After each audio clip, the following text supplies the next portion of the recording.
हरे कृष्णा।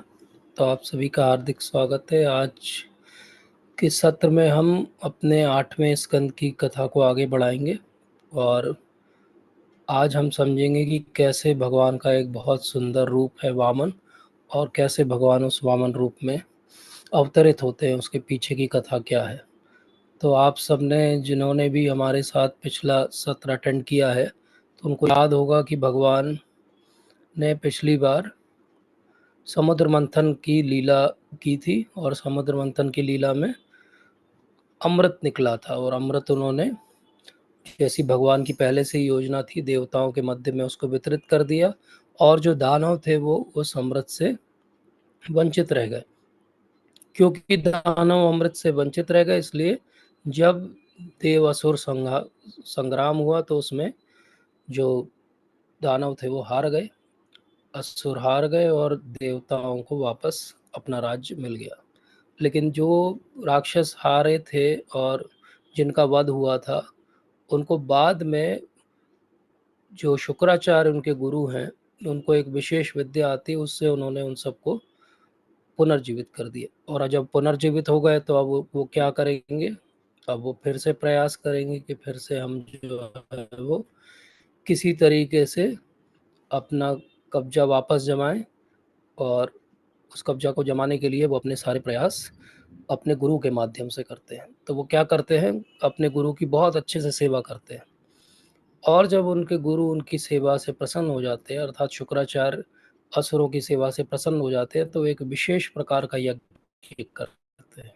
और इस विशेष यज्ञ में क्या होता है, इस विशेष यज्ञ में ऐसे ही आहुतियाँ दी जाती है और ऐसे भृगुवंशी जो ऋषिगण हैं उनकी सेवा ली जाती है कि उस यज्ञ के माध्यम से बहुत ज़्यादा शक्तिशाली हो जाते हैं असुर। और जब ये बहुत शक्तिशाली हो जाते हैं तो बलि महाराज को उस यज्ञ में एक बहुत सुंदर रथ मिलता है, और उस रथ और दिव्य घोड़ों से सुसज्जित होकर और हाथ में जो अपने सारे आयुध लेकर उन्हें एक ऐसा तीर और दो तरकश मिलते हैं जो कभी भी समाप्त नहीं होगा। अर्थात वो एक तीर ही अमोघ है, एक तीर ही हर बार जो है वो उपयोग में लाया जा सकता है। तो इस प्रकार से ऐसी स्थिति बन जाती है कि अब तो युद्ध में बलि महाराज को कोई भी पराजित नहीं कर सकता।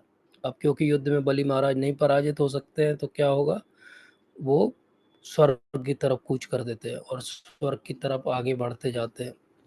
जब इंद्र देखते हैं और बाकी देवता देखते हैं कि किस प्रकार से बलि का तेज है और बलि आगे बढ़े आ रहे हैं और कोई भी उनको रोकने का साहस नहीं कर पा रहा है, ऐसा लग रहा है कि स्वयं जो है वो सूर्य नारायण उदित हो रहे हो, इतना तेज है बलि के पूरे शरीर से, अंग कांति से। तो सब जो देवता हैं वो डर जाते हैं और डर कर बृहस्पति के पास जाते हैं और बृहस्पति से कहते हैं कि ये देखिए कैसा बलि एकदम तेजोमय हो गया और लड़ने के लिए आ रहा है। तो बृहस्पति उन्हें समझाते हैं कि हाँ, अभी इनका समय ठीक चल रहा है, अभी इनको हरा पाना असंभव है। और वो कारण बताते हैं, वो कहते हैं कि ये कारण है इनको हरा पाना असंभव है क्योंकि इन्होंने अपने गुरु को बहुत अच्छे से प्रसन्न किया हुआ है और इनके ऊपर जो ब्राह्मण हैं उनकी बहुत कृपा है। तो जिसके पास गुरु और ब्राह्मण की कृपा होगी वो अजेय हो जाएगा।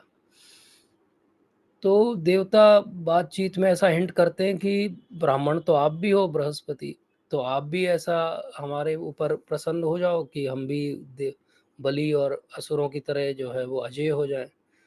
तो बृहस्पति हिंट करते हैं उनको कि देखो, तुम्हारा कभी भी वैसा भाव मेरे लिए 100% सरेंडर का रहा ही नहीं है। तुम तो सकाम कर्मी हो, जब आवश्यकता होती तब मेरे पास आते हो, अन्यथा तुम मुझे अनदेखा कर देते हो। थोड़े दिन पहले ही अभी ऐसा हुआ था। तो इसलिए, क्योंकि देवताओं का बृहस्पति के प्रति वो भाव नहीं है जो असुरों का इस समय शुक्राचार्य के प्रति है। तो बृहस्पति फिर आगे कहते हैं कि देखो, अभी तो समय इनका अच्छा चल रहा है, अभी इनसे आप लड़के जीत नहीं सकते। जब जिसका समय अच्छा चले तो या तो उससे मैत्री कर लेना चाहिए या उससे के रास्ते से हट जाना चाहिए। तो ज़्यादा अच्छा है कि आप लोग इस रास्ते से अभी हट जाओ। तो फिर वो निर्णय करते हैं कि ठीक है, क्या करें हम। तो बोले सब लोग अपने अपने स्थान छोड़ के स्वर्ग का कहीं कहीं जाके छुप जाओ, क्योंकि अभी समय आपका अच्छा नहीं चल रहा है।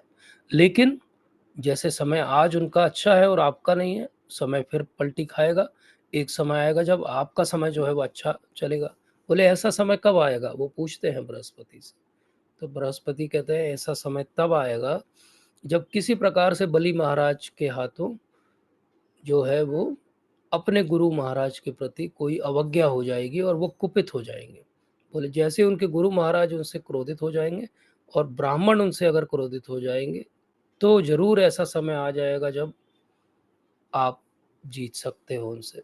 तो फिर ये सब लोग बैठ के मंत्रणा करते हैं और निर्णय करते हैं कि ठीक है, अभी हमारा समय अच्छा नहीं, तो हम एक काम करते हैं, हम सब लोग कहीं कहीं छुप जाते हैं। तो सारे देवता अलग अलग स्थानों पर छुप जाते हैं। अब सारे देवताओं का समय बहुत ही विकट चल रहा है, क्योंकि जो यज्ञ हैं वो भी नहीं हो रहे हैं। यज्ञों की आहुति से ही देवताओं को बल मिलता है, तो वो और निस्तेज होते जा रहे हैं। अब इस समय जो सारे देवता हैं, उनकी जो माँ है उनका नाम है अदिति। और अदिति जब अपने पुत्रों की ऐसी स्थिति देखती है तो बहुत दुखी हो जाती है। उसके मन में भाव आता है कि ये क्या हो गया, मेरे पुत्रों को दर दर की ठोकरें खानी पड़ रही है। वो जो इतने ऐश्वर्यशाली स्वर्ग में रहा करते थे, और पूरा एक डिस्क्रिप्शन है भागवत के अंदर इसी सेशन में कि किस प्रकार से वो स्वर्ग ऐश्वर्यशाली है। वो कहते हैं कि बड़े बड़े चौड़े चौड़े मार्ग हैं वहाँ पे, बहुत सुंदर सुंदर वन उपवन और बगीचे हैं, बहुत सारे बड़ी बड़ी अट्टालिका हैं। वहाँ जो एक एक दरवाजा है वो सोने का बना हुआ है। वहाँ जो एक एक ईंट है वो सोने की है। एक एक जो व्यक्ति है वो इतना सौंदर्य से भरा हुआ है। और एक एक स्थान पे जो सुगंधित वातावरण है, कस्तूरी के जलने से जो धुआं निकल रहा है उससे पूरा जो है वो सुगंध भरी हुई है। ऐसे स्थान का इतना सुंदर वर्णन है। तो इतने सुंदर स्थान पे किसी के रहने की आदत हो और उसे वो छोड़ना पड़े, त्यागना पड़े, तो उसके लिए बड़ा संकट का कारण बनता है। तो यही हालत सारे देवताओं की है। और जब पुत्रों के साथ ऐसा होता है तो माता को अच्छा थोड़ी लगता है। तो जो उनकी माँ है अदिति, उनको भी बड़ा दुख हो रहा है कि ये कैसा समय आ गया है, कितना मुश्किल समय आ गया है। तो ये जो स्थिति बनी है, ये क्यों बनी है? पिछली बार स्थिति क्यों गड़बड़ाई थी? क्योंकि इनके द्वारा अपने गुरु की अवज्ञा हुई थी। इस बार स्थिति क्यों गड़बड़ाई है? क्योंकि इनके शुरुओं के द्वारा अपने जो गुरु हैं उनकी बहुत अच्छे से सेवा हुई और को प्रसन्न कर लिया गया।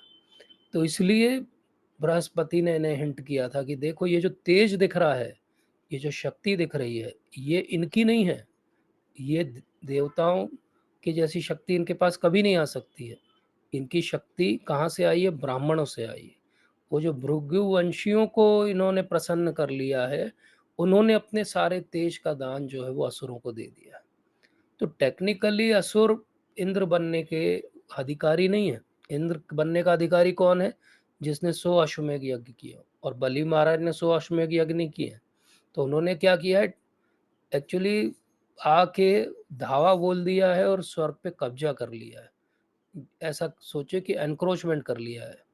पर क्योंकि अभी उनका समय अच्छा है तो उनका एनक्रोचमेंट भी चल रहा है, उनका इन्फ्लुएंस है, उनका पावर है, और इसलिए वो जीतते जा रहे हैं।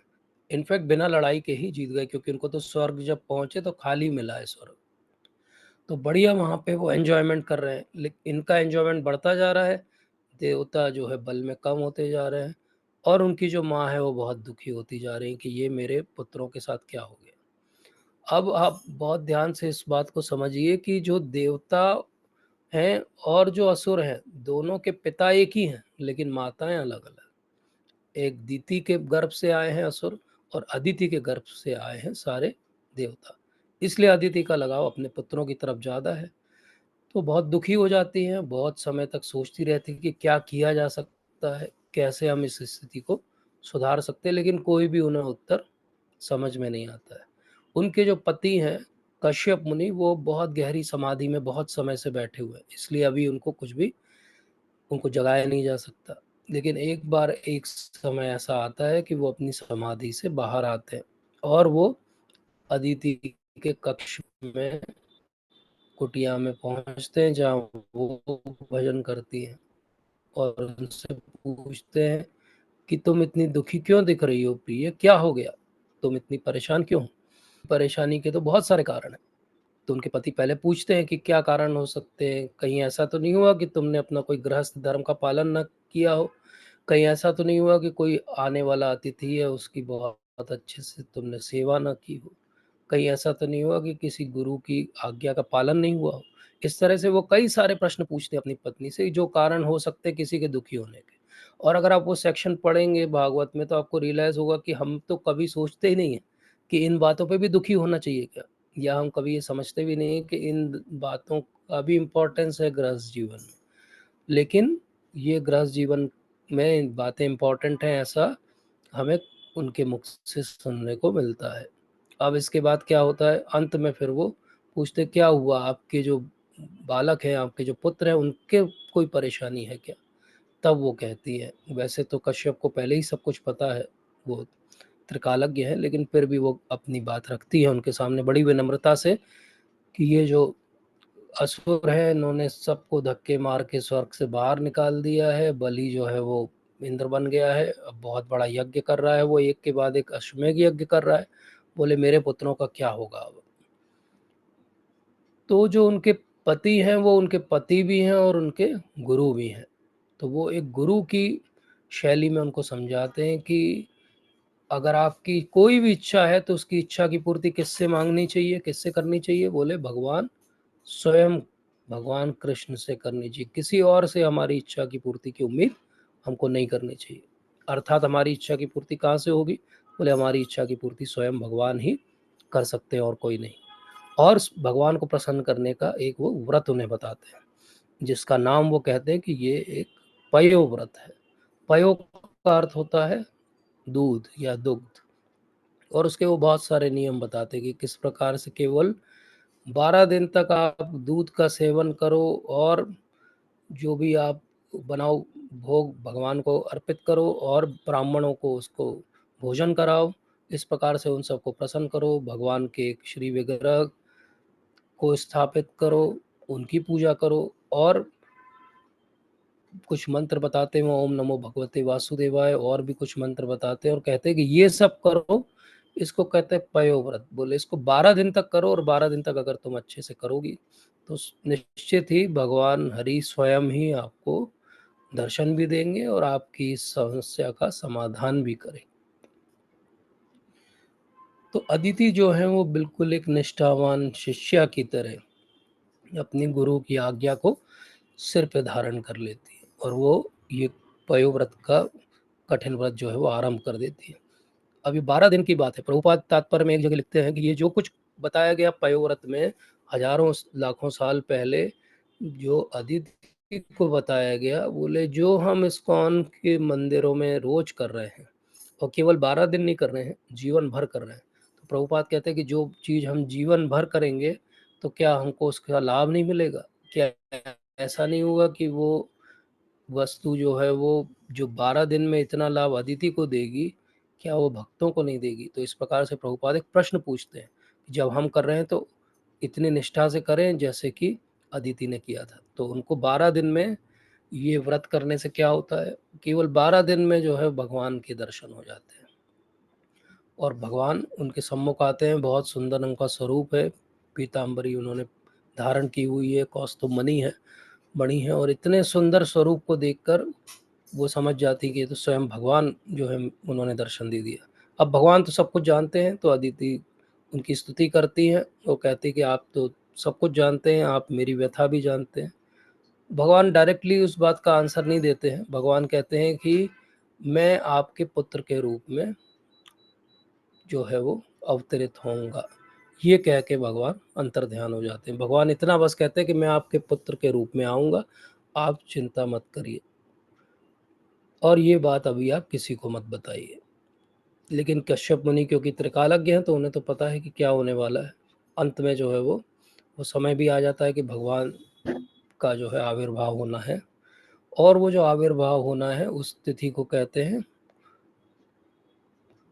जो एकादशी है उसके बाद अगली जो तारीख आती है उसको कहते हैं द्वादशी। तो विजया द्वादशी उस तिथि को कहा जाता है जिस दिन भगवान पहले चतुर्भुज रूप में दर्शन देते हैं दोनों को, और वहाँ पे और भी देवता और भी जो ऋषिगण हैं वो भी आ गए हैं, क्योंकि उन्हें पता है भगवान के आने का संकेत है।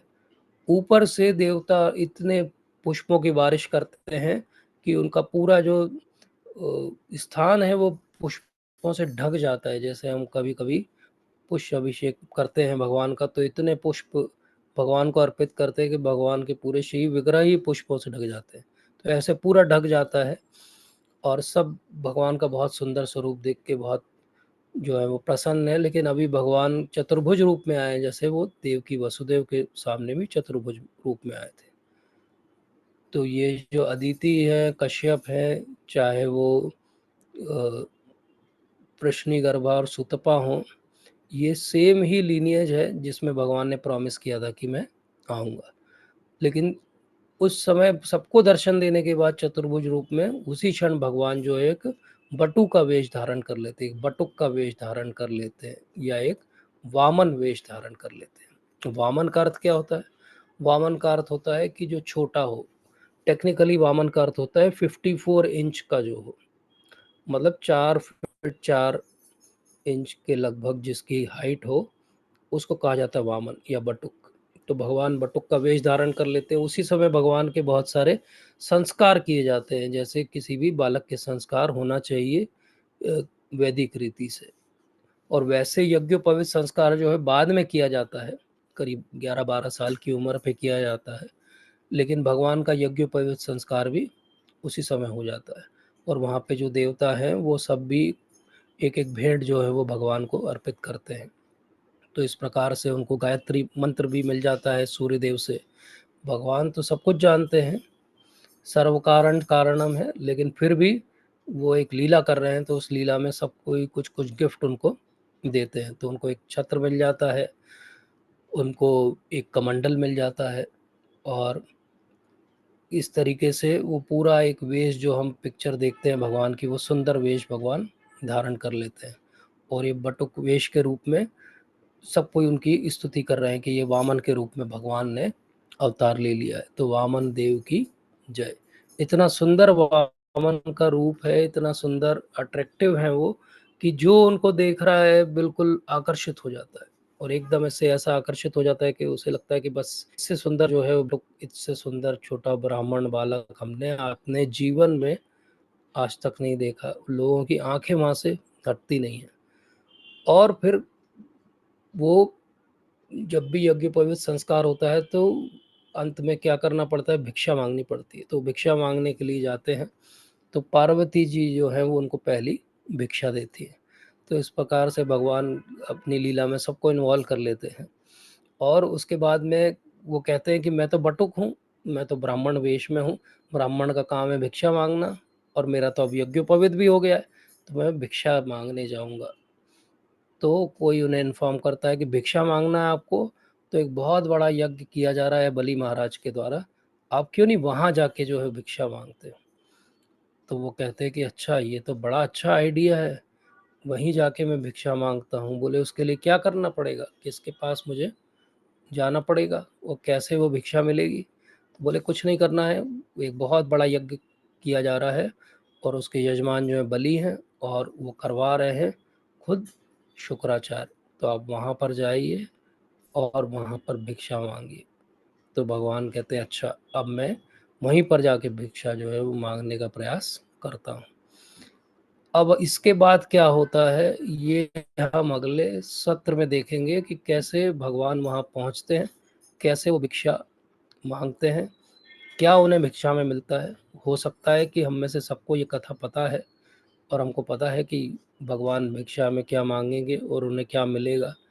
लेकिन जो सीखने की बात है वो ये है कि ये जो कथा चालू हुई है, उस कथा के शुरू में अगर आप जाओगे तो परीक्षित महाराज का यही प्रश्न है। अब ये सोचने की बात है कि परीक्षित महाराज का जो लालन पालन हुआ है वो बहुत वैदिक रीति से हुआ है, तो ऐसा हो ही नहीं सकता कि उन्होंने ये कथा कभी भगवान की न सुनी हो। लेकिन फिर भी वो क्या कह रहे हैं? वो कह रहे हैं कि मैं बहुत एक्साइटेड हूँ कि क्या हुआ, कैसे जो है वो भगवान आए। और अगर भगवान आए बटुक रूप में और उन्होंने कुछ मांगा, तो जब उनको मिल गया, तो फिर उन्होंने बलि महाराज को बंदी क्यों बना लिया? तो ये हमारी भी ईगरनेस होनी चाहिए। तो आज हम थोड़ा-सा इसी बात पे चर्चा करते हैं कि हमें पता है ये कथा, हमको लगता है कि कोई बात नहीं, ये तो हमारी सुनी हुई बात है, कोई नई बात बताइए, कोई नई स्टोरी बताइए, कोई नया जोक सुनाइए। लेकिन जब हम याद करते हैं कि महाप्रभु जब गदाधर पंडित के साथ में चर्चा करते हैं, तो वो बोलते हैं कि प्रहलाद की कथा सुनाओ मुझे, ध्रुव महाराज की कथा सुनाओ। और ये डिस्क्रिप्शन आता है चैतन्य भागवत में कि जब वो सुन रहे हैं तो वो एकदम न करने लगते हैं, वो एक्साइटेड हो जाते हैं, वो कहते हैं कि हाँ फिर से सुनाओ, एक बार और बताओ, अच्छा फिर आगे क्या हुआ। ऐसा जैसे उन्होंने कभी भी प्रहलाद महाराज की कथा को सुना ही नहीं। हजारों बार सुनने के बाद भी वो कहते कि नहीं, एक बार फिर से मुझे ध्रुव महाराज की कथा सुनाओ। और हमने शायद शायद ही कभी भागवत से ये वाला सत्र पढ़ा हो या ये सेक्शन हमने पढ़ा हो, लेकिन फिर भी हमने टीवी में देखा है, कहीं सुना है, तो हमें लगता है नहीं नहीं हमको आता है, कुछ नया बताइए, कोई नया जोक सुनाइए, कोई नई कहानी सुनाइए, कोई बॉलीवुड के गाने पे कोई नया वाला भजन बताइए। लेकिन हमारा कभी ये ईगरनेस नहीं रहता कि अच्छा, एक तो हमने सुना ही नहीं है कभी ध्यान से, अगर सुना भी है तो क्यों नहीं हम फिर से सुनना चाहते हैं। एक्चुअली भगवान से लगाव होना यही बात है कि उसी बात को हम क्या बार बार सुन सकते हैं, क्या हर बार हमारा भाव रहता है कि हाँ फिर से हम सुनना चाहते हैं। तो इस बात को सोचना चाहिए, हम सबको ये सोचने की आवश्यकता है कि कैसे हम इस ईगरनेस को बढ़ाएं। एक और बात जो बहुत इम्पोर्टेंट टीचिंग है इस पूरे सेक्शन में, वो ये है कि किस प्रकार से अदिति की जो इच्छा है वो एक सांसारिक इच्छा है कि अपने पुत्र जो है वो प्रसन्न रहें और सुख से रहें। लेकिन कैसे कश्यप मुनि उसका जो सॉल्यूशन देते हैं वो मटेरियल सॉल्यूशन नहीं देते। वो ये नहीं कहते कि तुम ऐसा कर लो, वो कर लो। वो कहते हैं कि तुम भगवान से जुड़ो। भगवान सब चीज़ करते हैं, भगवान इसका भी उत्तर तुम्हें देंगे। तो ये जो भाव है ये भी बहुत इम्पोर्टेंट है कि हमारा अंडरस्टैंडिंग कि अकामो सर्व कामो व मोक्ष काम उदारथी त्रिवेण भक्ति योगेन यजेत पुरुष परम। हमारी कोई भी इच्छा हो, चाहे हमारी मटेरियलिस्टिक इच्छा हो, चाहे हमारी आध्यात्मिक इच्छा हो, चाहे हमारी कोई भी इच्छा नहीं हो, जो कुछ भी हो, हमें किसके पास जाना चाहिए? भगवान के पास जाना चाहिए, किसी और के पास नहीं जाना चाहिए। ज़्यादातर कहीं और शॉर्टकट में जाना चाहते हैं, किसी और को प्रसन्न करके चीज़ों को पाना चाहते हैं। लेकिन भागवत जो है इस तरह के कैटव धर्म की संस्तुति नहीं करता है। तो ये बहुत इम्पोर्टेंट बात है जो सुनना और समझना चाहिए। और दूसरा पॉइंट जो मैंने सेशन में भी कहा वो ये है कि कैसे हम देखें कि जब अदिति माता जो है वो दुखी है, तो उनके पति पूछते हैं कि क्यों तुम दुखी हो, क्या तुमसे तुम्हारे धर्म के पालन में कोई कमी हो रही है? तो ऐसे ही हमें भी सोचना चाहिए कि क्या हम तब दुखी होते हैं जब हमसे हमारे धर्म का पालन नहीं होता है। तो वो कहते हैं कि क्या गृहस्थ के रूप में तुमने अतिथि का ठीक से सत्कार नहीं किया, इसलिए तो तुम दुखी नहीं हो? तो वहाँ पे समझाते हैं टीकाकार कि ये अतिथि का अर्थ होता है जो बिना तिथि के आ जाए। तो बिना तिथि के अर्थात बिना कोई प्लानिंग के आ जाए और आप फिर भी प्रसन्न हो और उसको एक्सेप्ट करो, उसको ऑनर करो, उसको बैठाओ। और शास्त्रों में कहा जाता है कि कुछ भी नहीं तो और एक गिलास पानी और बैठने का स्थान तो सबके पास है, उतना तो आप अतिथि की सेवा जो है वो सत्कार कर ही सकते हो। लेकिन आजकल वो भी बहुत मुश्किल हो गया है लोगों के लिए। और उसका कारण ये है कि बेसिकली हमारा लगाव ही नहीं रहा है किसी के साथ। उसका कारण सिंपल है, हमारा लगाव ही नहीं है किसी के साथ, इसलिए हम जो है एक्सेप्ट ही नहीं करते कि कोई आए हमारे सामने, या हम उसको अपना हिस्सा माने जीवन का, या हम उसके कुछ करने का सोचें।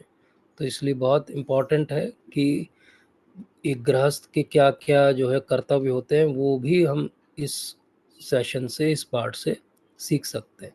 और फिर किस प्रकार से अदिति माता जो है वो प्रयास करती हैं भगवान को प्रसन्न करने का। तो वहाँ पे एक बहुत इम्पोर्टेंट बात प्रभुपाद तात्पर्य में कहते हैं कि जब उनके पति ने उनको गाइड कर दिया कि इस प्रकार से तुमको जो है वो पयोव्रत करना है, तो फिर उन्होंने अपना ज्ञान नहीं लगाया कि अच्छा इसमें थोड़ा ऐसा मॉडिफाई कर दूं क्या, दूध कौन सा चलेगा, अमूल का रेड वाला चलेगा कि ग्रीन ब्लू वाला चलेगा, कि गाय का चलेगा कि भैंस का चलेगा।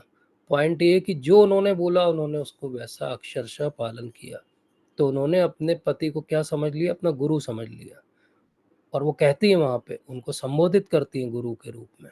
तो गुरु का अर्थ क्या होता है? गुरु का अर्थ होता है जो आपके लिए भला सोचे, आपके लिए अच्छा सोचे। जो आपके लिए अच्छा सोचेगा वो गुरु है। तो गुरु का भाव आप देखो, एक तरफ बलि महाराज ने शुक्राचार्य को गुरु समझा और शुक्राचार्य ने कहा कि मैं तुम्हारे लिए विश्वजीत यज्ञ करूँगा। एक तरफ अदिति ने अपने पति को गुरु समझा और उन्होंने बोला कि तुम पयोव्रत करो। एक तरफ हम आगे देखेंगे अगले सत्र में कि कैसे गुरु की अवज्ञा की बलि के द्वारा, लेकिन भगवान उस अवज्ञा से भी प्रसन्न हो गए। और एक तरफ अदिति ने अपने गुरु की हर बात को माना और भगवान उससे भी प्रसन्न हो गए। तो ये बहुत कॉम्प्लिकेटेड लगता है ऊपर से देखने में, लेकिन एक्चुअल बात क्या है कि समसिद्धि हरितोषण। अगर फाइनली प्रभुपाद समझाते हैं कि आपकी किसी भी एक्टिविटी से फाइनली भगवान प्रसन्न हो रहे हैं या नहीं हो रहे, ये गाइडलाइन है डिसाइड करने की कि वो एक्टिविटी सही थी कि नहीं थी। तो हम अगले सत्र में और विस्तार से समझेंगे कि कैसे बलि महाराज जब शुक्राचार्य की अवज्ञा करते हैं तो उसमें भी जो है वो समसिद्धि हरितोषणम है, और कैसे यहाँ पे अदिति जो है वो अपने पति को गुरु मान के सब कुछ उनका बात मानती हैं, तो वो भी समसिद्धि हरितोषणम है और भगवान स्वयं सामने प्रकट हो जाते हैं। एक और बहुत इंपॉर्टेंट लेसन है कि जिन लोगों के पास सुख सुविधाएं होती हैं, जब उनकी सुख सुविधाएं चली जाती हैं तो वो सबसे ज़्यादा दुखी होते हैं। देवताओं के पास सुख सुविधा अथाह है, बहुत ब्यूटीफुल डिस्क्रिप्शन है। अभी भी आज भी हमारी मॉडर्न सिटीज़ उतनी सुंदर नहीं है जितना डिस्क्रिप्शन स्वर्ग का है। और वो अगर छिन जाएगा तो कोई भी दुखी हो ही जाएगा, नेचुरल सी बात है। लेकिन वहाँ पे बहुत इंपॉर्टेंट बात समझना है कि एक ये पूरा स्वर्ग का इतना सुंदर डिस्क्रिप्शन देने के बाद क्या लिखा जाता है वहाँ पे कि जिन लोगों के मन में कल्मश है, जो किसी के प्रति हिंसा का भाव रखते हैं, जो दंभ में अहंकार में रहते हैं, जो बहुत ज़्यादा लालची है, ऐसे लोगों को स्वर्ग में एंट्री नहीं है। और जो देवता थे वो इस सब से छूटे हुए थे। इसलिए कई बार हमको लगता है कि भगवान व्यर्थ में ही असुरों को परेशान करते रहते हैं। ऐसा नहीं है।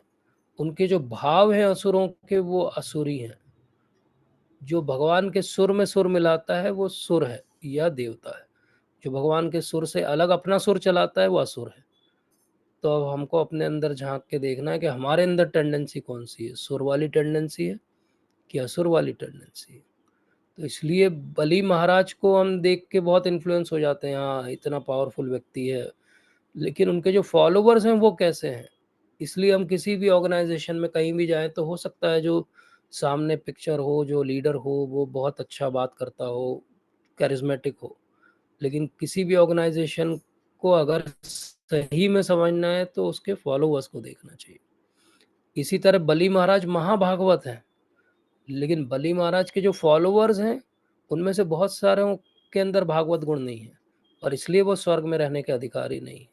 तो ये इनके इन प्रकार स्वर्ग में एंट्री कर जाते हैं वो, लेकिन भगवान नहीं चाहते कि वो लंबे समय स्वर्ग में रहें। और यही बात है, अगर आप ध्यान करो तो पिछले सेशन में भी हमने चर्चा की थी कि कैसे भगवान जो है वो ऐसी स्थितियां पैदा करते हैं, जैसे शिव जी का तत्व जब हमने समझा था कि वो ऐसी स्थितियां पैदा करते हैं कि हमें ये समझ में आए कि कौन किस गुण में ज़्यादा डूबा हुआ है। तो इसलिए फिर वो कहते हैं कि भगवान तो सबके लिए अच्छा सोचते हैं, लेकिन जो जिस गुण में हो उस गुण के आधार पे उसके साथ रेसिप्रोकेट करते हैं। अब इसीलिए जब अदिति प्रार्थना करती हैं अपने पति से तो वो एक वेग सी बात बोल के छूट जाते हैं या चुप हो जाते हैं। वो कहते हैं कि भगवान सब कुछ अच्छा करेंगे। इसका अर्थ क्या हुआ? भगवान सब कुछ अच्छा करेंगे मतलब अंत में हम देखेंगे, जब अगला सत्र लेंगे, कि भगवान ने सबके लिए सब कुछ अच्छा कर दिया। देवताओं को वापस उनका राज दे दिया। इधर बलि महाराज को भी सूतल लोक दे दिया जो स्वर्ग से भी ज़्यादा ऐश्वर्यवान है।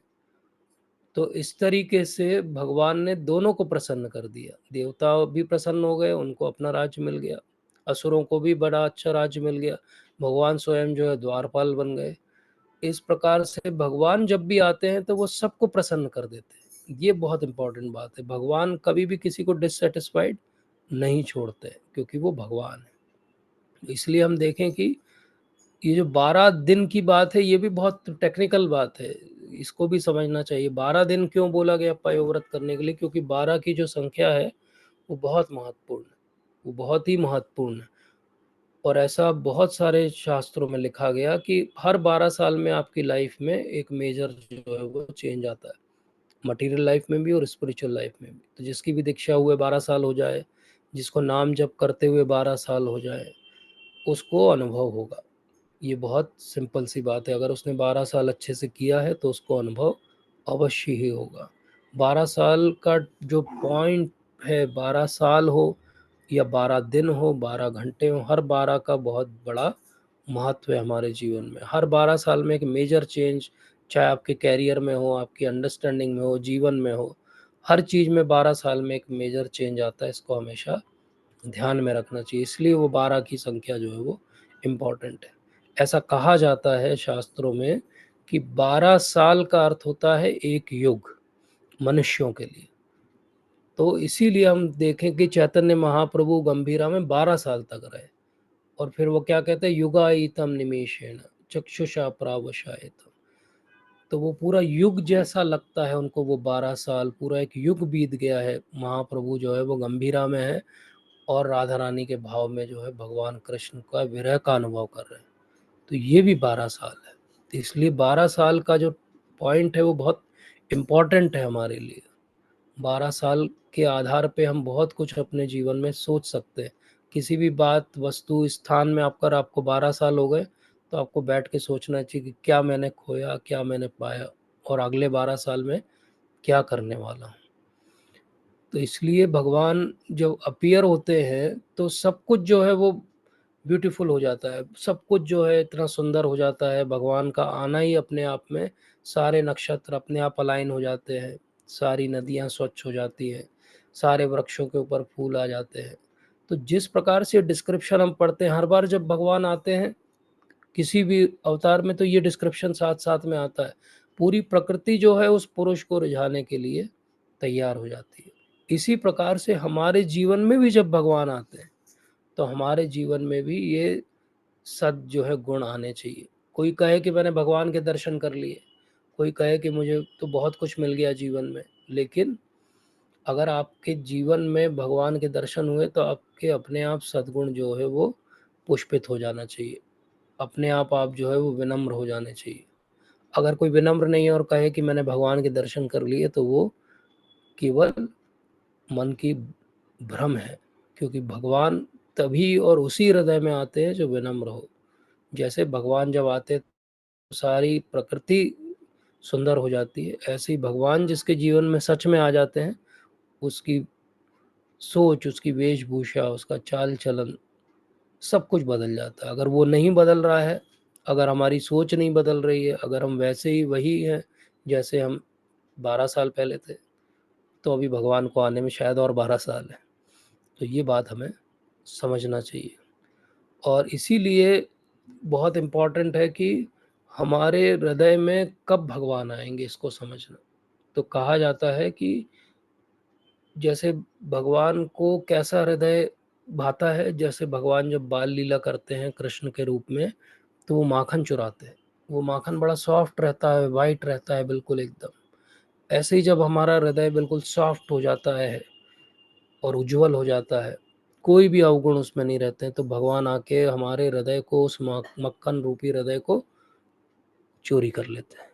तो भगवान कौन से मक्खन को चोरी करते हैं? जो फ्रेश होता है, जो वाइट होता है, जो सॉफ्ट होता है। ऐसे ही हमारा हृदय भी फ्रेश होना चाहिए, वाइट होना चाहिए और सॉफ्ट होना चाहिए। लेकिन हमारा हृदय तो मक्खन जैसा है ही नहीं, हमारा हृदय तो पत्थर जैसा है। पत्थर जैसा कैसे हो गया हमारा हृदय?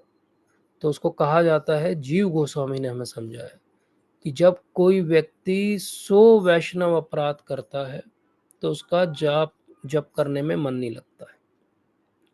अगर कोई 1000 वैष्णव अपराध करता है तो वो 4 नियमों का पालन नहीं कर पाता।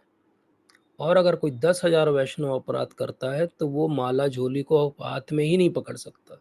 तो हमने देखा अपने जीवन में, आप कई बार किसी को ऑफ़र करो, आप माला करो, आप चैंटिंग करो, लेकिन वो माला ही नहीं हो पाएगी, उससे बाकी सब जीवन में कर लेगा वो। क्योंकि अभी उसका वैष्णव अपराध का कोटा इतना ज़्यादा है कि वो माला हाथ में आ ही नहीं सकती उसके। माला पकड़ना हाथ में मतलब ये हो गया कि आप से कम 10,000 से कम वैष्णव अपराध हुए हैं जीवन में। और अगर 4 नियमों का ग्रॉसली भी आप पालन कर रहे हो, मतलब 1000 से कम आपसे वैष्णव अपराध हुए। और अगर कभी-कभी आपका नाम जप में मन भी लग जाता है, मतलब 100 से कम वैष्णव अपराध हुए। तो ये कितनी अच्छी बात है समझने के लिए कि वैष्णव अपराध कितने हो रहे हैं हमसे, इसका मेजरमेंट हम अपनी साधना के स्ट्रेंथ से कर सकते हैं।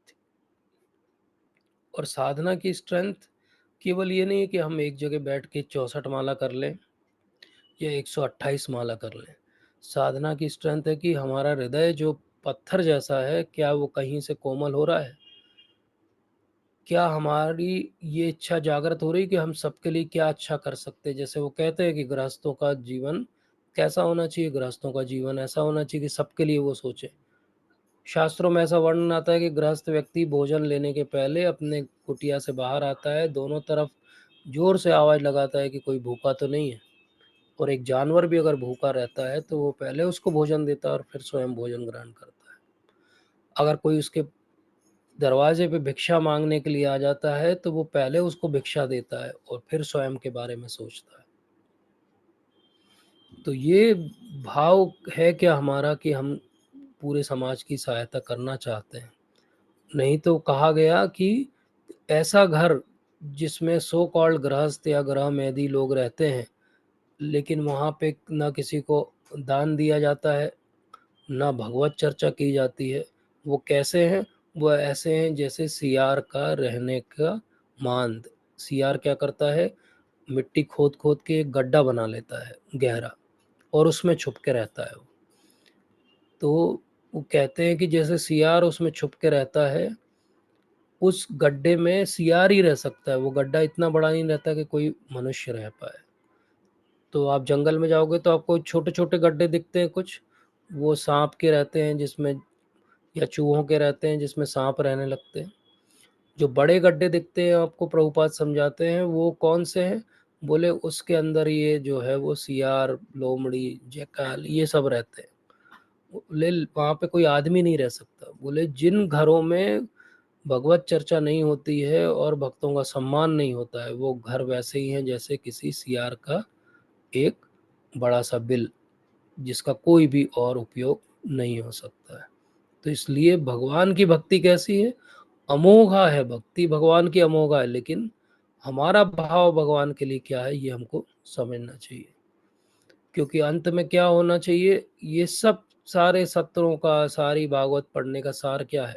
सारे सत्रों का, सारी भागवत पढ़ने का सार ये कि क्या हमारी रुचि भगवान के प्रति और भागवत के प्रति बढ़ती है?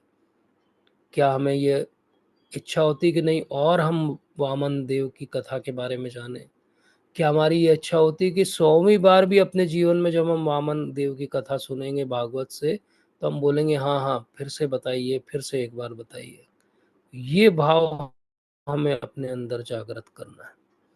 तो अभी हम एक पार्ट 2 भी लेंगे जिसमें भगवान वामन के रूप में बलि महाराज की यज्ञशाला में एंट्री करेंगे और बहुत सुंदर कथा है किस प्रकार से बलि महाराज का आत्मसमर्पण है और किस प्रकार से जो है वो एक गुरु अवज्ञा होने के बाद भी भगवान उनसे प्रसन्न हो जाते हैं और किस प्रकार से भगवान हमेशा उनके इटरनली पहरेदार बन के रहने लगते हैं। तो ये बहुत सुंदर कथा हम अगले सत्र में लेंगे। बहुत सारे उसमें भी हम लेसन सीख सकते हैं अपने जीवन में जिनको हम उतार सकते हैं। आज के सत्र में हमने मेनली जो सीखा वो ये है कि गुरु के प्रति जो है निष्ठा से भगवान के दर्शन होते हैं। जिस प्रकार से अदिति माँ ने अपने पति के ऊपर निष्ठा रखी और पयोव्रत इतने अच्छे से धारण किया कि स्वयं भगवान वहाँ प्रकट हो गए उनके पुत्र के रूप में। तो वामन देव की जय। तो अब मैं आग्रह करूँगा अंकित प्रभु जी से कि वो अगर अपनी कोई थिंकिंग शेयर करना चाहते हैं, कोई त्रुटि सुधार या कोई और बात शेयर करना चाहते हैं? हरे कृष्णा प्रभु जी, दंडवत प्रणाम। हरे कृष्ण प्रभु जी, दंडवत प्रभु जी। थैंक यू जी प्रभु जी, प्रभु जी। बहुत लंबे समय के बाद आपने एसोसिएशन दिया अपना फिर से। तो थैंक यू टू यू बहुत आल्सो। अच्छा था प्रभु जी। ये दो पॉइंट जो बहुत इम्पोर्टेंट आपने बोले थे, ईगरनेस और वैष्णव अपराध। कि ईगरनेस हमारी, हमको पता है कि ईगरनेस होनी चाहिए। जैसे ध्रुव महाराज का आपने एग्जांपल दिया था, चैतन भागवत वाला, कि वो 100 बार सुनते थे और उसी ईगरनेस से वापस रिपीट करने के लिए कह रहे थे। तो अभी हमारी वो वाली स्टेज नहीं है। हम उसको ऐसा मतलब रिचुअल तो नहीं कहेंगे, लेकिन हाँ एक पार्ट है वो साधना का, तो उसको करना है। कि हमको एक कथा सुननी है तो एक लेक्चर हमने कर लिया पूरा, तो वो हमने टिक लगा लिया कि एक लेक्चर हो गया हमारा। अगर वही लेक्चर दोबारा सुनने के लिए बोले तो शायद बोलेंगे नहीं नहीं, अब तो दूसरा सुनेंगे, नया अब सुनेंगे कोई, वो वाला तो अभी नहीं अब सुनना हम है। कुछ नया सुनेंगे। अब कुछ नया यस। क्या नए की आदत बहुत है। सुनना है? तो प्रभु जी, आप उस पे थोड़ा सा पॉइंट बता दीजिए कि वो ईगरनेस कैसे जो डेवलप, क्योंकि उसकी कॉस्ट बताया रूप गोस्वामी जी ने कि ईगरनेस ही उसकी प्राइस है to purchase Krishna consciousness. Yes, और वॉल्यूम। वैष्णव कि अपराध का भी जो आपने पॉइंट बोला था प्रभु जी, उसमें भी मतलब डिस्क्रिप्शंस अलग अलग हैं, लेकिन एक बार जो प्रभुपाद जी ने लिखा है 7.5.23 में, कि वो जो ऑफेंसेस हैं उसमें, उसके परपोर्ट में उन्होंने ऐसा लिखा है कि ऑफेंसेस का कोई वो नहीं है, ऑस्टेरिटी पेनेंसेस से नहीं जा सकता। There is no means to yes, counteract the yes, offences. तो फिर उसमें एक लाइन यस। लिखी उन्होंने कि constant chanting is the only mean to get rid of the offences. तो उसमें वैष्णव अपराध भी आ रहा है। तो क्या हम इसको ऐसे समझ सकते हैं कि मतलब कांस्टेंट चैंटिंग, लेकिन चैंटिंग में भी मतलब वो चैंटिंग तो हम 16 राउंड भी बहुत उससे करते हैं, तो फिर चैंटिंग भी कांस्टेंट कैसे आएगी? तो ये दो पॉइंट पे प्रभु जी थोड़ा सा। जी प्रभु जी। तो ऐसा कहा जाता है कि जो पश्चाताप के तरीके हैं या प्रायश्चित के जो तरीके हैं, जो कर्म कांड के आधार पे किए जाते हैं, तो कर्म कांड के आधार के जितने भी प्रायश्चित के और पश्चाताप के तरीके बताए गए हैं, वो बेसिकली जो ग्रॉस हमसे कोई पाप होते हैं उनके लिए हैं। जो हमने अपने वर्ण आश्रम के आधार पे कोई नियमों का, धर्मों का उल्लंघन किया हो, उनके लिए होते हैं। ये जो वैष्णव रीति से अलग होके जो कुछ हम करते हैं, उसको कहा जाता है अपराध। अप प्लस राध। उसका विश्वनाथ चक्रवर्ती ठाकुर पाद समझाते हैं कि राध मतलब राधा रानी। तो जो आपको राधा रानी से दूर ले जाए वो सब अपराध है। और क्योंकि डिवोशनल सर्विस जो है वो कर्मकांड के ऊपर की वस्तु है, तो इसलिए कर्मकांड की कोई भी विधि से आप जो है वो इसको नलीफाई नहीं कर सकते। तो ये नलिफिकेशन जो है या इसका करेक्शन जो है वो तो हमारी थॉट प्रोसेस को क्लीन करके ही होगा। तो हमको ये देखना पड़ेगा कि क्यों हमसे वो वाला अपराध जो है वो बार बार होता है। क्या वो सिचुएशनल है, क्या वो कॉन्स्टिट्यूशनल है, मतलब हमारे संस्कार के आधार पे उभरता है बार बार, कि वो आसपास की परिस्थितियों के कारण ऐसा होता है। तो इसीलिए जैसे आपने भी बहुत अच्छे से बताया कि कांस्टेंट चैंटिंग ही अकेला उपाय है। हरिनाम प्रभु पे निष्ठा जागृत करना ही उपाय है, जिससे अपराध जो है वो धीरे धीरे समाप्त हो सकते हैं। तो अब वो कांस्टेंट चैंटिंग कैसे आएगी? तो वो हमारी कोई भी योग्यता नहीं है। जैसे कहते हैं कि योग्यता विचारी किछु नहीं पाई, तो हमारा करुण सारा। तो गुरु महाराज की करुणा ही है कि वो हमें ऐसी योग्यता प्रदान करेंगे किसी जन्म में कि हम जो है इन अपराधों से अपने आप को ऊपर उठा पाएंगे। लेकिन अभी के लिए हम क्या कर सकते हैं? एटलीस्ट हम ग्रॉसली कॉन्शियस हो सकते हैं कि जो जो अपराध है उनसे हम जितना बच सकते हैं। अगर आप कभी नाम अपराध की लिस्ट को ध्यान से देखोगे या सेवा अपराध की लिस्ट को ध्यान से देखोगे, तो एक बहुत अच्छा जो है वो कंक्लूजन निकल के आता है। सारे 10 नाम अपराध, अंत में हम बोलते हैं कि सारे नाम अपराधों की जननी जो है वो इनअटेंटिव चैंटिंग है। और इनअटेंटिव चैंटिंग की जननी क्या है? इनअटेंटिव चैंटिंग की जननी है हमारा अहंकार। हमारा अहंकार कि मैं करता हूँ, क्योंकि मैं करता हूँ, मेरे करने से होता है, इसलिए मेरा ध्यान 10 जगह जाता है कि ये नहीं हुआ तो क्या होगा, वो नहीं हुआ तो क्या होगा। ऐसा हो गया तो क्या होगा, इसको मैं कैसे मैनेज करूँगा। ये हमारा ध्यान क्यों जाता है? क्योंकि कहीं न कहीं हमको ये अहंकार है कि मैं करता हूँ। अगर ये विनम्रता आ जाए कि मैं कुछ नहीं करता हूँ, सब गुरु महाराज की कृपा से होता है, जो भी मेरा अचीवमेंट भी है भक्ति में, वो भी गुरु महाराज की कृपा से ही हो रहा है। अगर मैं ये भाव रखता हूँ तो फिर क्या होगा, फिर मेरा जो है वो इंक्लिनेशन वैसा नहीं होगा कि मैं नाम अपराध जो है बहुत एक्टिवली होके करूँगा। पैसिवली या अनजाने में तो अपराध तब भी हो सकते हैं, लेकिन जो एक्टिव अपराध होते हैं, वो तभी होते हैं जब हम गुरु महाराज की टीचिंग से बाहर चले जाते हैं। जैसे गुरु की अवज्ञा, या जिन वैष्णवों ने भगवान के लिए अपना जीवन समर्पित कर दिया है, उनकी अवज्ञा, ये कब होती है? जब गुरु महाराज के प्रति हमारी श्रद्धा नहीं होगी। अगर महाराज के प्रति श्रद्धा है तो महाराज से जुड़े हर व्यक्ति, हर वस्तु के प्रति हमारी श्रद्धा है, तो अपने आप हमसे ये नाम अपराध जो है वो छूट जाते हैं। तो जीव गोस्वामी ने कहा है, और रूप गोस्वामी ने भी कहा है इस बात को, कि जो सेवा के प्रति अपराध है, जो विग्रह सेवा के प्रति अपराध है, उनको आप नाम जप से जो है वो नलीफाई कर सकते हो। मतलब नाम प्रभु के सामने आप बैठ जाओ और बोलो कि मेरे से सेवा नहीं बनती है, जो बनती है वो मैं करता हूँ, लेकिन इससे ज़्यादा मेरे से नहीं होता है। तो वो नाम प्रभु उसको जो है वो राइट ऑफ कर देंगे कि ठीक है, कोई बात नहीं। लेकिन नाम प्रभु के प्रति किया हुआ अपराध जो है वो किसी भी तरीके से, ना किसी विग्रह सेवा से, ना किसी कर्मकांड के प्रायश्चित से, ना किसी और बात से जो है वो क्लेरिफाई होने वाला है। उसका तो तरीका एक ही है कि हमको एक्टिवली अपनी चैंटिंग में काम करना पड़ेगा, इम्प्रूव करना पड़ेगा, गुरु महाराज पे निष्ठा रखनी पड़ेगी। एक जो बात सहायता कर सकती है, वो अच्छे भक्तों का संग हमें सहायता कर सकता है, एंथुसियास्टिक रख सकता है। हम उनसे देख के सीख सकते हैं कि कैसे वो अपनी लाइफ को मैनेज करते हैं। This can be various ways, but finally वो एक लेवल के बाद वो आपके और गुरु महाराज और भगवान के बीच की ट्रायंगल है। आपका कितना सरेंडर है, उतना भगवान जो है वो रेसिप्रोकेट करेंगे। इसीलिए हमें ये कथाएं भी सुनते रहना चाहिए। जैसे ध्रुव महाराज एक अपनी भौतिक इच्छा लेके जाते हैं, और जब भगवान उनके सम्मुख प्रकट हो जाते हैं और शंख छुआते हैं उन, और वो जो प्रार्थना करना आरंभ करते हैं, तो वो कहते हैं कि मैं क्या बोलूँ आपसे, मैं तो कांच के टुकड़े मांगने आया था आपसे, और आप जो है वो, मतलब हीरा मिल सकता है मुझे, तो अब मैं कांच के टुकड़े की तरफ देखूंगा भी क्या? तो जब हम नाम जप करते हैं तो हम कहीं भी अगर और ध्यान लगा रहे हैं तो वो सब कांच के टुकड़े हैं, महाराज समझाते हैं एक लेक्चर में। और जो नाम जप है वो हीरा है। अब हम हीरा छोड़ के कांच के टुकड़ों की तरफ देखते हैं, और फिर हम सोचते हैं कि नहीं, हमने तो ध्रुव महाराज को बहुत सुन लिया है। तो फिर that is a very tricky situation कि सच में हमने ध्रुव महाराज को सुना है क्या? महाराज जब नरसिंह देव की कथा बोलते हैं तो महाराज एक बहुत अच्छी बात बताते हैं कि कितनी कठिनाई प्रहलाद महाराज ने अपने जीवन में देखी, और उसके बाद अंत में जो है नरसिंह देव के दर्शन हो रहे हैं उनको।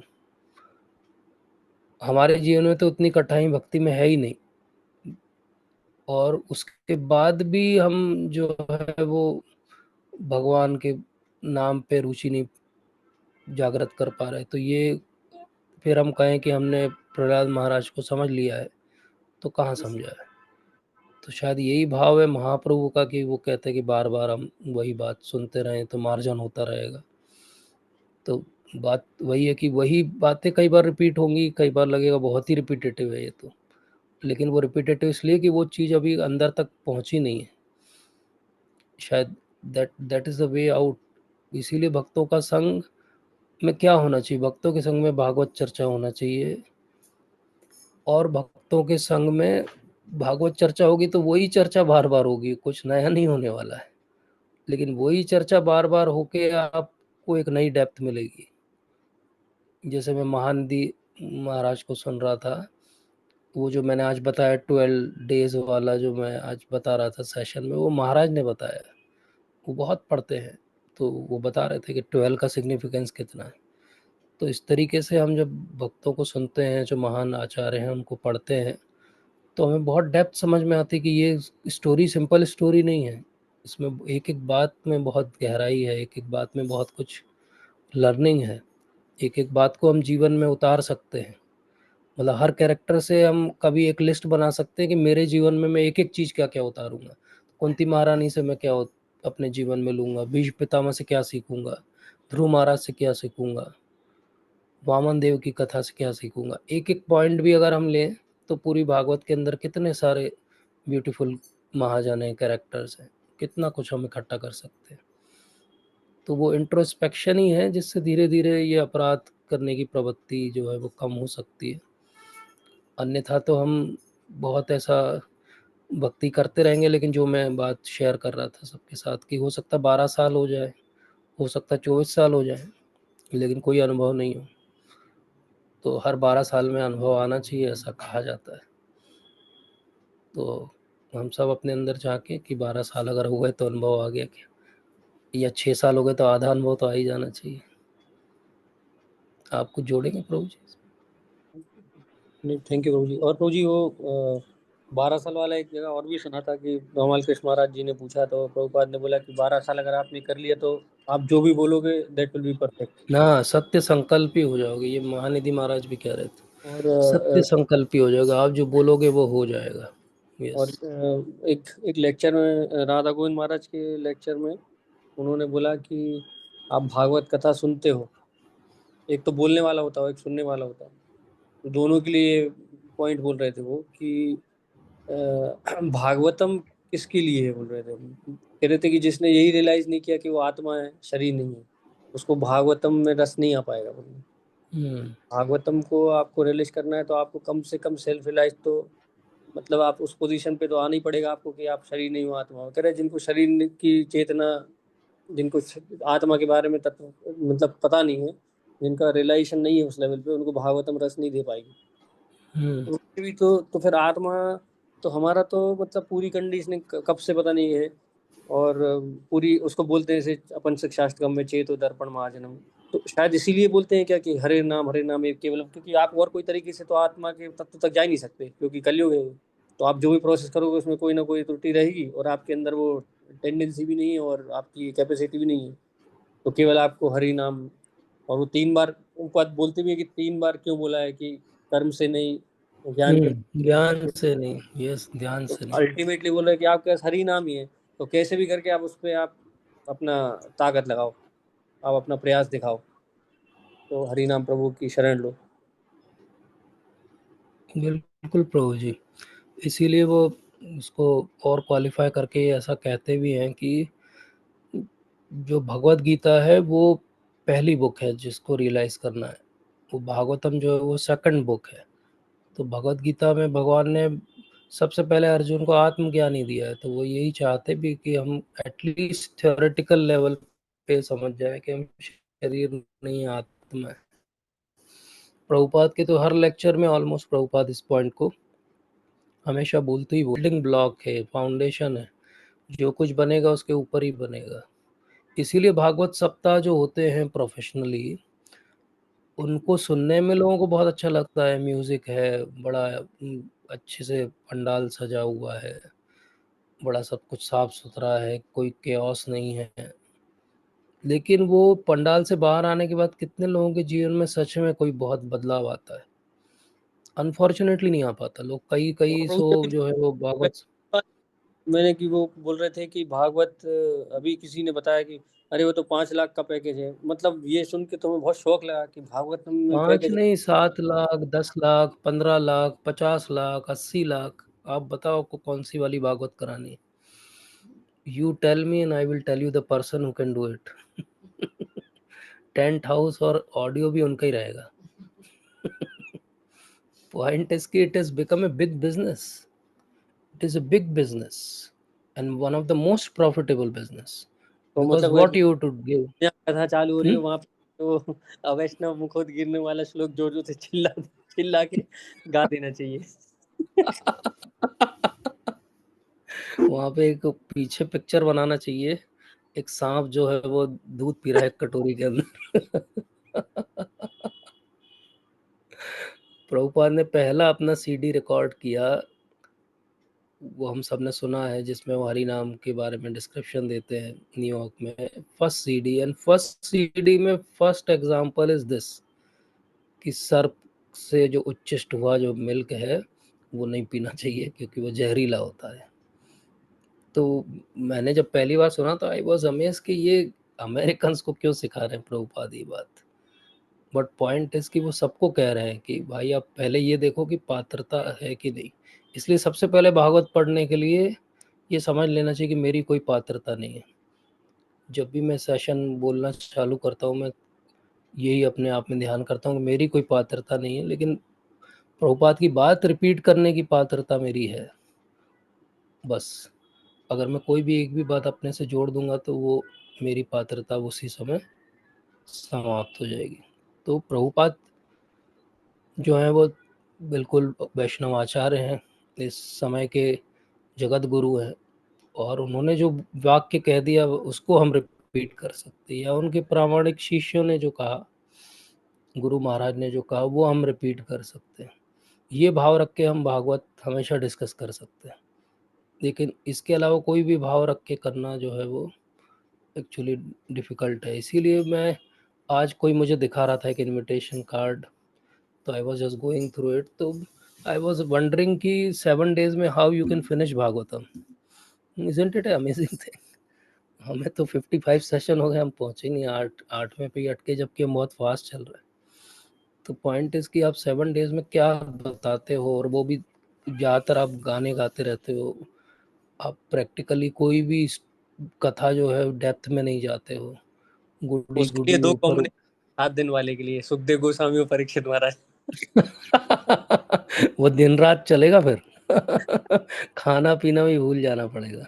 महाराज बहुत अच्छा बोलते हैं उसमें कि ये परीक्षित जो है, इनको थोड़ी सी प्यास लगी थी तो पानी नहीं मिला, तो क्रोधित होकर वो सांप टांग के आ गए थे, और बोले अब 7 दिन हो गए हैं ये सुने जा रहे हैं दिन और रात, अब कोई भूख प्यास नहीं लग रही। बीच में 2 बार ऐसे श्लोक आते हैं जिसमें पूछते हैं सुखदेव गोस्वामी कि are you feeling hungry, are you sleepy, तो बोले नहीं नहीं, I am relishing what you are telling, this is the nectar.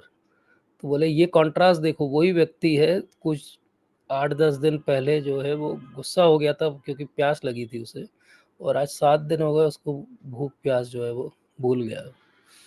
तो ये तो भागवत का नेक्टर है ही, सही बात। इसलिए कभी कभी हम ओवर शूट कर जाते हैं टाइम में, और लोग एक एक करके लेफ्ट कर जाते हैं, और 10-12 लोग ही बचते हैं आखिरी में सेशन में।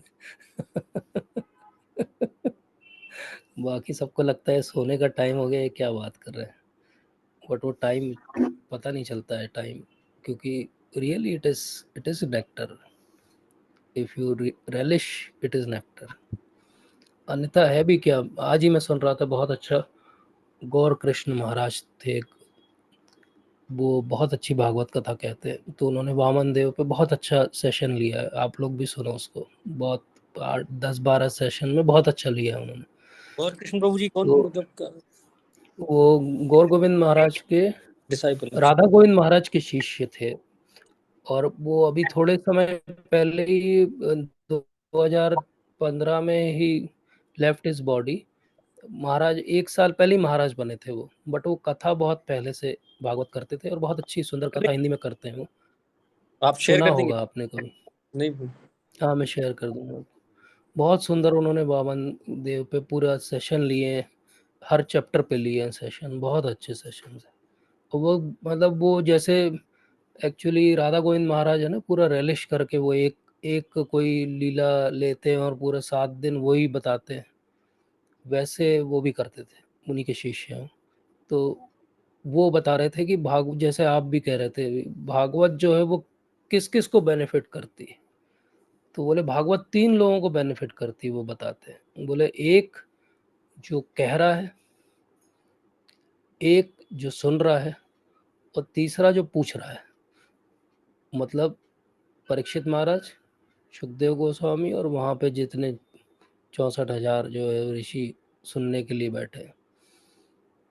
और फिर वो एक बहुत अच्छी बात कहते हैं, बोले ये महाजनों की परंपरा है, बोले ये महाजनों की परंपरा से भागवत आती है, हम तक आती है। तो बोले महाजनों की परंपरा जो है वो टूटनी नहीं चाहिए। जैसे प्रभुपाद भी एक महाजन है, तो किसी ने प्रभुपाद को बोला कि 12 महाजन हैं, तो प्रभुपाद को बोला कि प्रभुपाद यू आर 13th महाजन। तो प्रभुपाद एकदम मुस्कुराने लगे, बोले कि हाँ, yes you are 14th।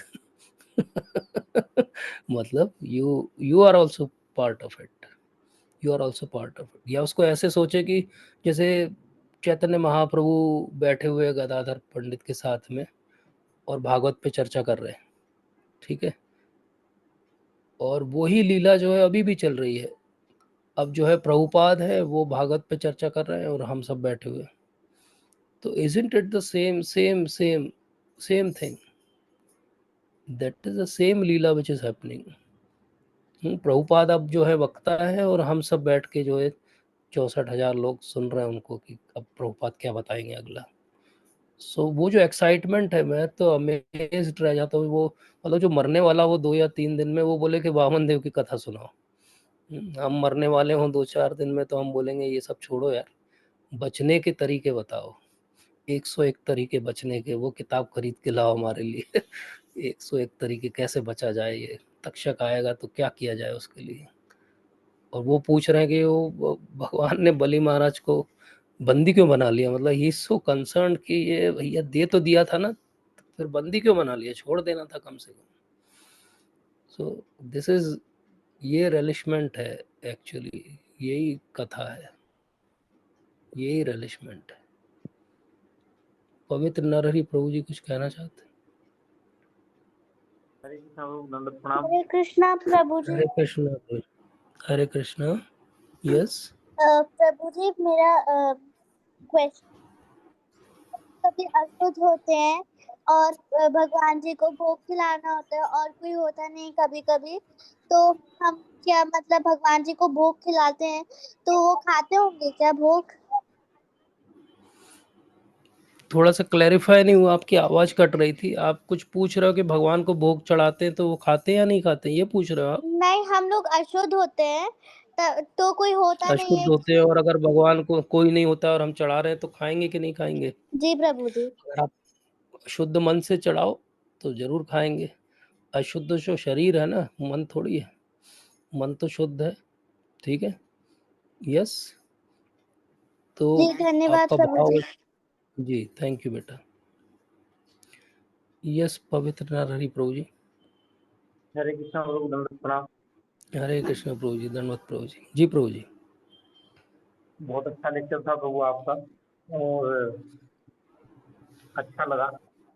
Tour पर तो आपका मतलब ये हम अनफॉर्चुनेट रहे कि आपका संग नहीं मिल पाया मुझे, आप बिजी थे। लेकिन you are leaders, leaders are नहीं, ऑलवेज मैं बिजी।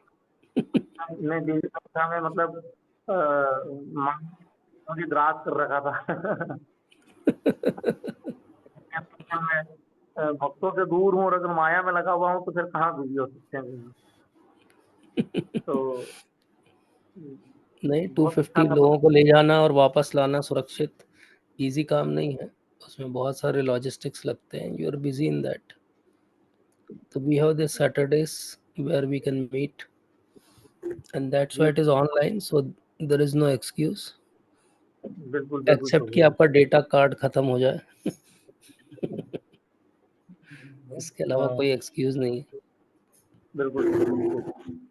यस प्रभु जी। बहुत बहुत अच्छा बताया प्रभु जी आपने आज का लेक्चर। और दो चीजें तो आपने इसमें बहुत इंपॉर्टेंट बताई गृहस्थों के लिए, वो बहुत अच्छा आपने उसको कोट किया था कि गृहस्थ हम लोग, स्पेशली जैसे मैं अपने बारे में बात करता हूँ, तो क्या हम कभी जैसे कश्यप मुनि पूछ रहे हैं माता से कि क्या तुमसे कोई गृहस्थ में कोई इस तरह की कोई भूल हुई है, या तुमने किसी ऋषि का अपमान कर दिया, या गृहस्थ जीवन में कोई तुमसे इस तरह की चूक हुई, तो वो बहुत अच्छा पॉइंट। म्यूट हो गया प्रभु जी आपका। जी प्रभु जी। वो हमें बिल्कुल पढ़ना चाहिए, और अगर वो चीज को हम अ,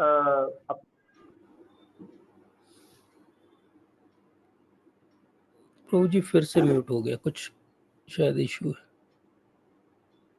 जैसे आपने बताया। प्रभु जी आपकी आवाज नहीं आ रही, वो म्यूट हो रहा है बार बार, शायद कोई बटन प्रेस कर रहा है क्या?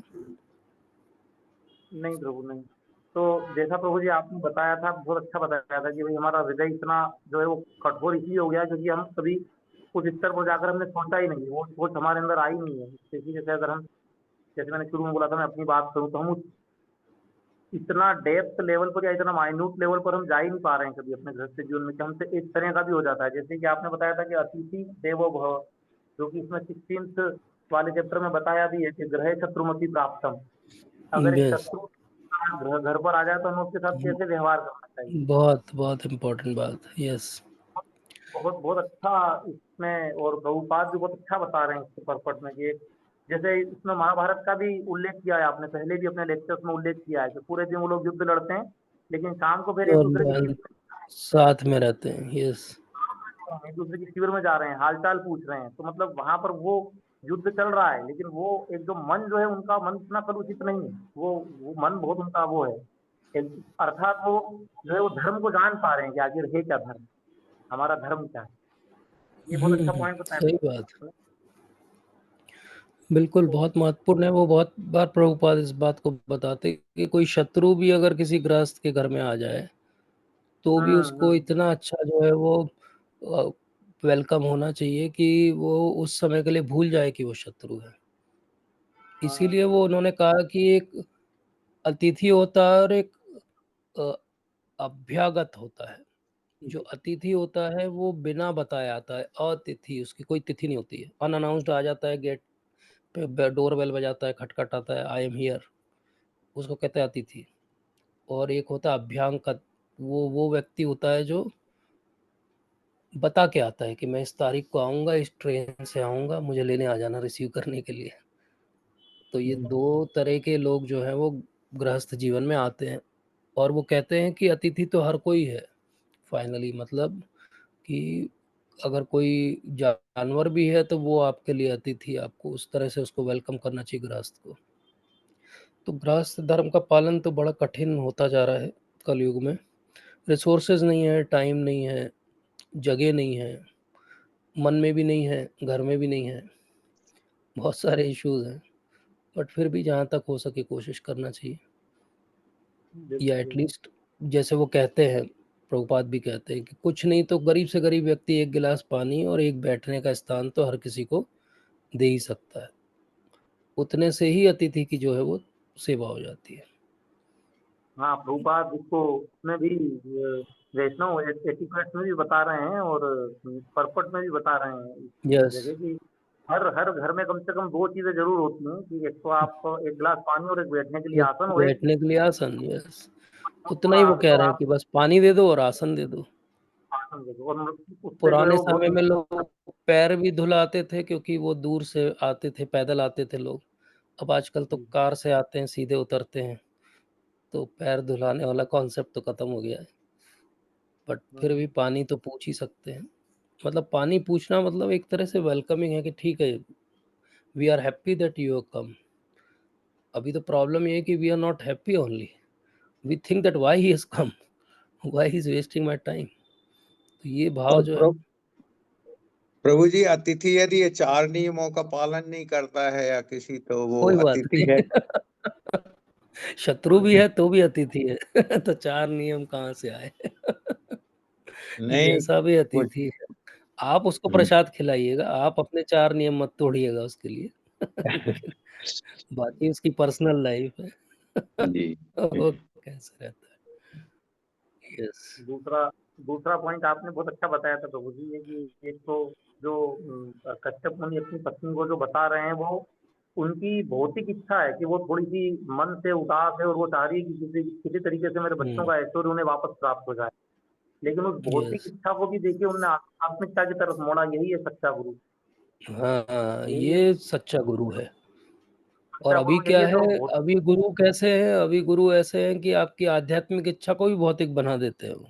बना देते हैं। हाँ, यही है। आपकी आध्यात्मिक इच्छा लेके ही जाता है आदमी आध्यात्मिक संस्थाओं में, लेकिन उनको भी भौतिक कर देते हैं वो। हाँ। तो ये प्रॉब्लम है। इसलिए बहुत केयरफुल रहना चाहिए कि आपकी इच्छा किस संग में जो है भगवान के प्रति जुड़ती है और किस संग में जो है वो भगवान से दूर जाती है। हर वो संग जो भगवान से दूर ले जा रहा है उससे आप भी दूर रहिए, यही उपाय है उसका। हम्म। तो मैं दिलीप प्रभु जी से आग्रह करूंगा, वो कुछ हमें बताना चाहते हैं आज। हरे कृष्णा प्रभु जी, दंडवत प्रणाम। एक्चुअली पहले प्रभु जी मैं कल थोड़ी सी भूमिका दे दूं कि हमारे लोकनाथ स्वामी महाराज जो हैं उनकी बारे में कुछ बताएंगे दिलीप जी। प्रभु जी जी प्रभु जी हरे कृष्णा। एक्चुअली प्रभु जी कल का हरे दिन कृष्ण। हमारे भक्तों के लिए बहुत अच्छा दिन नहीं था, क्योंकि कल के दिन हमारी एक सीनियर माता जी ने अपना शरीर त्याग दिया। और वो सीनियर माता जी कौन थी? वो सीनियर माता जी हमारे लोकनाथ प्रभु जी की। अब लोकनाथ प्रभु जी लोकनाथ कौन थे? महाराज की वो हमारे सिस्टर। लोकनाथ महाराज, वो हमारे प्रभुपाद जी के फर्स्ट इंडियन डिसाइपल थे। और वो उनको कहाँ मिले थे? वो उनको मिले थे 1971 में बॉम्बे में, जुहू में एक श्री कृष्णा फेस्टिवल था, उसमें उनकी मुलाकात हुई थी। और तब से वो उनके लिए प्रचार करना शुरू किया उन्होंने, और इतना प्रचार और भक्ति करी कि 75 में उनको सन्यासी की उपाधि दी गई। और वो एक बार के में 4 से 6 महीने तक लगातार टूर करते थे, हमारे जैसे 4 दिन के लिए नहीं, 4 से 6 महीने। तो उनकी जो जो लोकनाथ महाराज थे, उनकी जो फर्स्ट डिसाइपल थे, वो उनकी अपनी रियल सिस्टर थी। और वो सिस्टर जिनका एक भक्त के जैसे जीवन हमारे लिए बहुत इंस्पायरिंग है। वो कैसे है कि उन्होंने 44 साल तक पंढरपुर नहीं छोड़ा। अब वो क्यों नहीं छोड़ा? क्योंकि वो हर दिन सुबह 2 बजे उठ जाते थे और मंगला आरती अटेंड करने के पहले फूला माला कर लेते थे। उसके बाद 4 बजे से 5 बजे तक वो मंगला आरती करती थी, और लगातार 40 साल तक उन्होंने किया विदाउट एब्सेंट। और उसके बाद वो जो उनके घर में गाय पली होती थी, उनकी आरती करती थी, तुलसी माता की आरती करती थी। और उस गाय को चारा खिलाने के बाद फिर स्वयं पानी पीती थी, उसके पहले वो पानी भी नहीं पीती थी। ये उनके जीवन का एक बहुत छोटा सा पहलू था। अब जैसे प्रभु जी हमें बार बार बताते हैं कि अगर हम प्रैक्टिस करते रहेंगे हरि नाम की, तो भगवान हमें स्वयं आखिरी समय में हरि नाम करवाएंगे। वैसे ही कल साक्षात हुआ। कल मैं उनका एक वीडियो देख रहा था, इनफैक्ट आज मैं देख रहा था उनका वीडियो, कि ठीक उनके शरीर छोड़ने के पहले उनके अपने भाई जो ऑल इंडिया के टूर पे थे, अचानक ही वहां पहुंच गए। और वो 6-7 अपने भक्तों के साथ पहुंचे, और ठीक शरीर छोड़ने के 10 मिनट पहले सभी के सभी एक साथ मिलकर के हरि नाम संकीर्तन करने लगे उनके उनके रूम में। और अचानक उनको भी कुछ होश आया, और वो भी उठ के हरि नाम संकीर्तन, बैठे बैठे हाथ उठा करके उन्होंने भी हरि नाम संकीर्तन शुरू कर दिया। और हरि नाम संकीर्तन करते करते ही उनके हाथ नीचे चले गए और उन्होंने शरीर छोड़ दिया। इसके हरि साथ बोल, हरि बोल, हरि बोल। अब उन्होंने क्या किया था कि जैसे हर भक्त को आभास हो जाता है कि मुझे जाना है, उनको भी 15 दिन पहले आभास हो गया था। उन्होंने 15 दिन पहले, जैसे भागवतम में लिखा हुआ है कि भागवतम मोक्ष के लिए है, तो उन्होंने सिर्फ लास्ट 15 दिन सिर्फ और सिर्फ चरणामृत पे काटे। सुबह चरणामृत, शाम को चरणामृत, और इसके अलावा कुछ भी नहीं। तो ये अब मैं ये समझता हूँ कि अगर हमने से इसमें से हमने अगर कुछ भी फॉलो किया, तो हमारा भी जीवन वैसे ही हो जाएगा। तो अभी मैंने प्रभु जी से परमिशन लिया कि स्टोन की ज्यादातर यूनिट उनको श्रद्धांजलि दे रहे हैं, तो हमारी यूनिट की भी तरफ से एक बार उनको श्रद्धांजलि दी जाए। तो ये है हमारे माता जी। उनका नाम था सीता माता रानी। सीता माता रानी। एक बार और नाम बता दीजिए सबको प्रभु जी। सीता माता रानी। जी, तो ये और वो वीडियो आप टेलीग्राम पे शेयर करिएगा Prabhu ji. Ji Prabhu ji, I am trying to जो कलेक्ट आप it the moment, definitely it will be my pleasure and the shraddhanjali to her to share her video. जी, जी, आप शेयर करिएगा ताकि हम सब भी इंस्पायर हो। माता जी का इतना, जो हम कहते हैं अंत काले च मामेव स्मरण मुक्ता कलेवरम। और प्रभु जी और उन्होंने प्रभु जी की 40 कितनी साल तक ईगरनेस है कि प्रभु जी ने सुबह मुझे मैसेज किया, फिर प्रभु जी ने आफ्टरनून में, इवनिंग में मुझे फ़ोन किया, मैं somehow उनका फ़ोन नहीं उठा पाया था।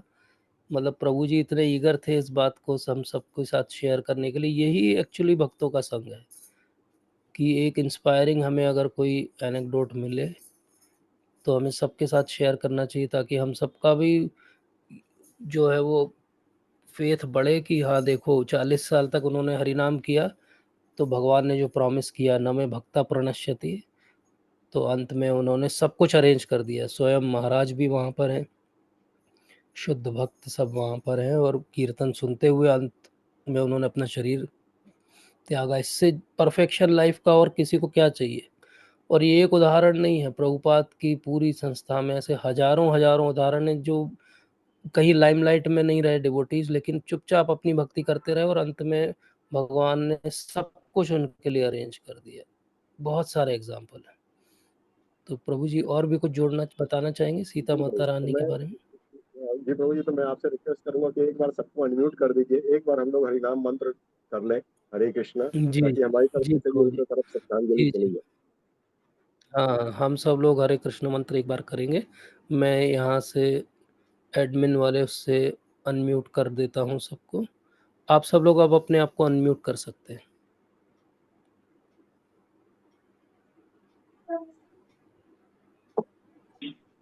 आप सब लोग अनम्यूट कर लीजिए।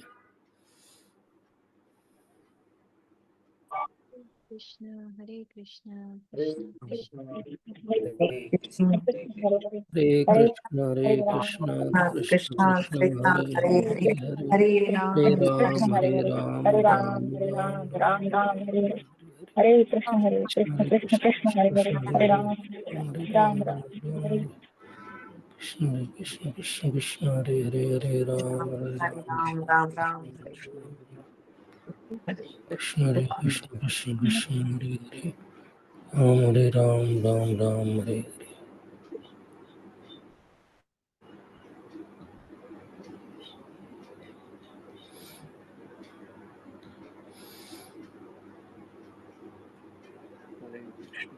तो दिलीप प्रभु जी का बहुत बहुत धन्यवाद।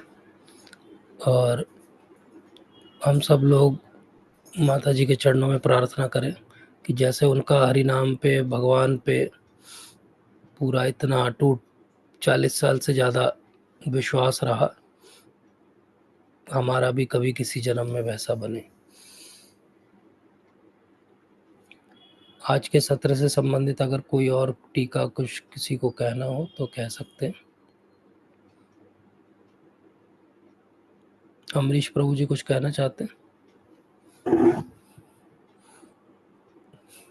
हरे कृष्णा प्रभु जी, धन्यवाद हरे प्रणाम। कृष्णा, एकदम आप ऐसा लग रहा है कि स्वर्ग में ही बैठ के सुन रहे हैं आप। मैं बस में हूँ, एक बस में फैमिली के प्रोग्राम के एकदम आप बाद। तेज निकल रहा है आपके शरीर से बिल्कुल। बहुत दिनों के बाद आपके दर्शन हुए और हाँ, आपके आप बता, वृंदावन ट्रिप कैसा रहा? आप वृंदावन ट्रिप अच्छा रहा। वहाँ पर एक बहुत ही प्राण कृष्णदास प्रभु जी के हाँ, दर्शन बहुत बहुत सीनियर महाराज हैं वो। किए, यस तो वो भी हम यस लोगों यस। को तो आपको सौभाग्य से दर्शन हुए उनके? जी अरे दर्शन वाह, हुए, कि कीर्तन भी किया। हम लोग के अरे वाह। अग्रवाल थे, संदीप सर भी थे। उनको देख के ऐसा लगता है कि सनातन गोस्वामी जी ऐसे ही रहे होंगे। मुझे हमेशा उनको देख के ऐसे ही लगता है माला भी स्वभाव पहनाई में। उनको, अच्छा, अरे वाह। तो बोला कि उन्होंने कि नहीं, सबसे बोला कि मंत्र किया करो सब लोग। अच्छा, उन्होंने बोला ऐसा? वाह। बहुत अच्छा लगा। हम्म, सबसे अच्छा वही, बहुत। जितनी जगह भी गए सबसे ज्यादा जो हम्म। वहीं पर अच्छा लगा। मुझे तो मतलब मैं अपना पर्टिकुलर बताऊं, फिरोजी आज के जो साथ जी। आधा आप वयोव्रत जो बोल रहे थे, और फिर इस्कॉन में भी वही प्रोसेस फॉलो की जाती है, तो उसमें इम्पोर्टेंट स्टेप्स जो है क्या क्या क्या है? कैसे प्रश्न मुझे समझ में नहीं आया। मुझे लगता है तो वृंदावन जाने के बाद आपकी फ्रीक्वेंसी बहुत हाई हो गई है, कैच नहीं कर पा रहा हूँ मैं आप। तो जी, मैं ये बोल रहा हूँ कि जो आप बता रहे थे कि जो वयोव्रत, जो 12 दिन वाला व्रत है, जो हाँ। यस। कश्यप हाँ ने बताया, और आपने जी। उसका बताया कि रूपा जी ने बताया कि इस्कॉन में भी जो हम प्रोसेस फॉलो करते कर हैं रहे हैं। प्रेमी, हाँ हाँ हाँ। तो उसमें हम्म। मतलब वो प्रोसेस में क्या क्या इम्पोर्टेंट स्टेप्स हैं जो व्रत के? हाँ, क्या क्या इम्पोर्टेंट स्टेप्स हैं। यस, बहुत अच्छा प्रभुपाद ने उसको कॉन्ट्रास्ट किया। मतलब वो अमेजिंग परपर्ट है। वो मैं शेयर करूँगा टेलीग्राम पे नंबर, आप भी पढ़िएगा उसको। प्रभुपाद हम्म, बहुत अमेजिंगली, मतलब किसी के दिमाग ऐसा जाएगा नहीं कि पयोव्रत का चैप्टर चल रहा है और उसके अंदर जो इस्कॉन से कंपेयर करेंगे। है ना, कोई मतलब लॉजिक नहीं बैठता है उसका कि इस्कॉन से कहाँ कंपेयर कर रहे हैं पयोव्रत को, लेकिन प्रभुपाद पूरा एक बड़ा सा परपट लिखते हैं उसको कंपेयर करते हैं, और वो कहते हैं कि बेसिकली पयोव्रत 12 दिन के लिए किया गया, उसके साथ में केवल दूध पीना था, उसके साथ में कुछ और नियम थे, कई तरह के मंत्र थे, वो एक शूकर जो जंगली रहता है, उसने जो नई नई मिट्टी खोदी हो उस मिट्टी को लेना है और नदी या झरने में स्नान करना है, मतलब थोड़ा थोड़ा कर्मकांड टाइप का भी लगता है पढ़ने में। और बोले ये सब करने से 12 दिन में जो है वो भगवान के दर्शन हो गए।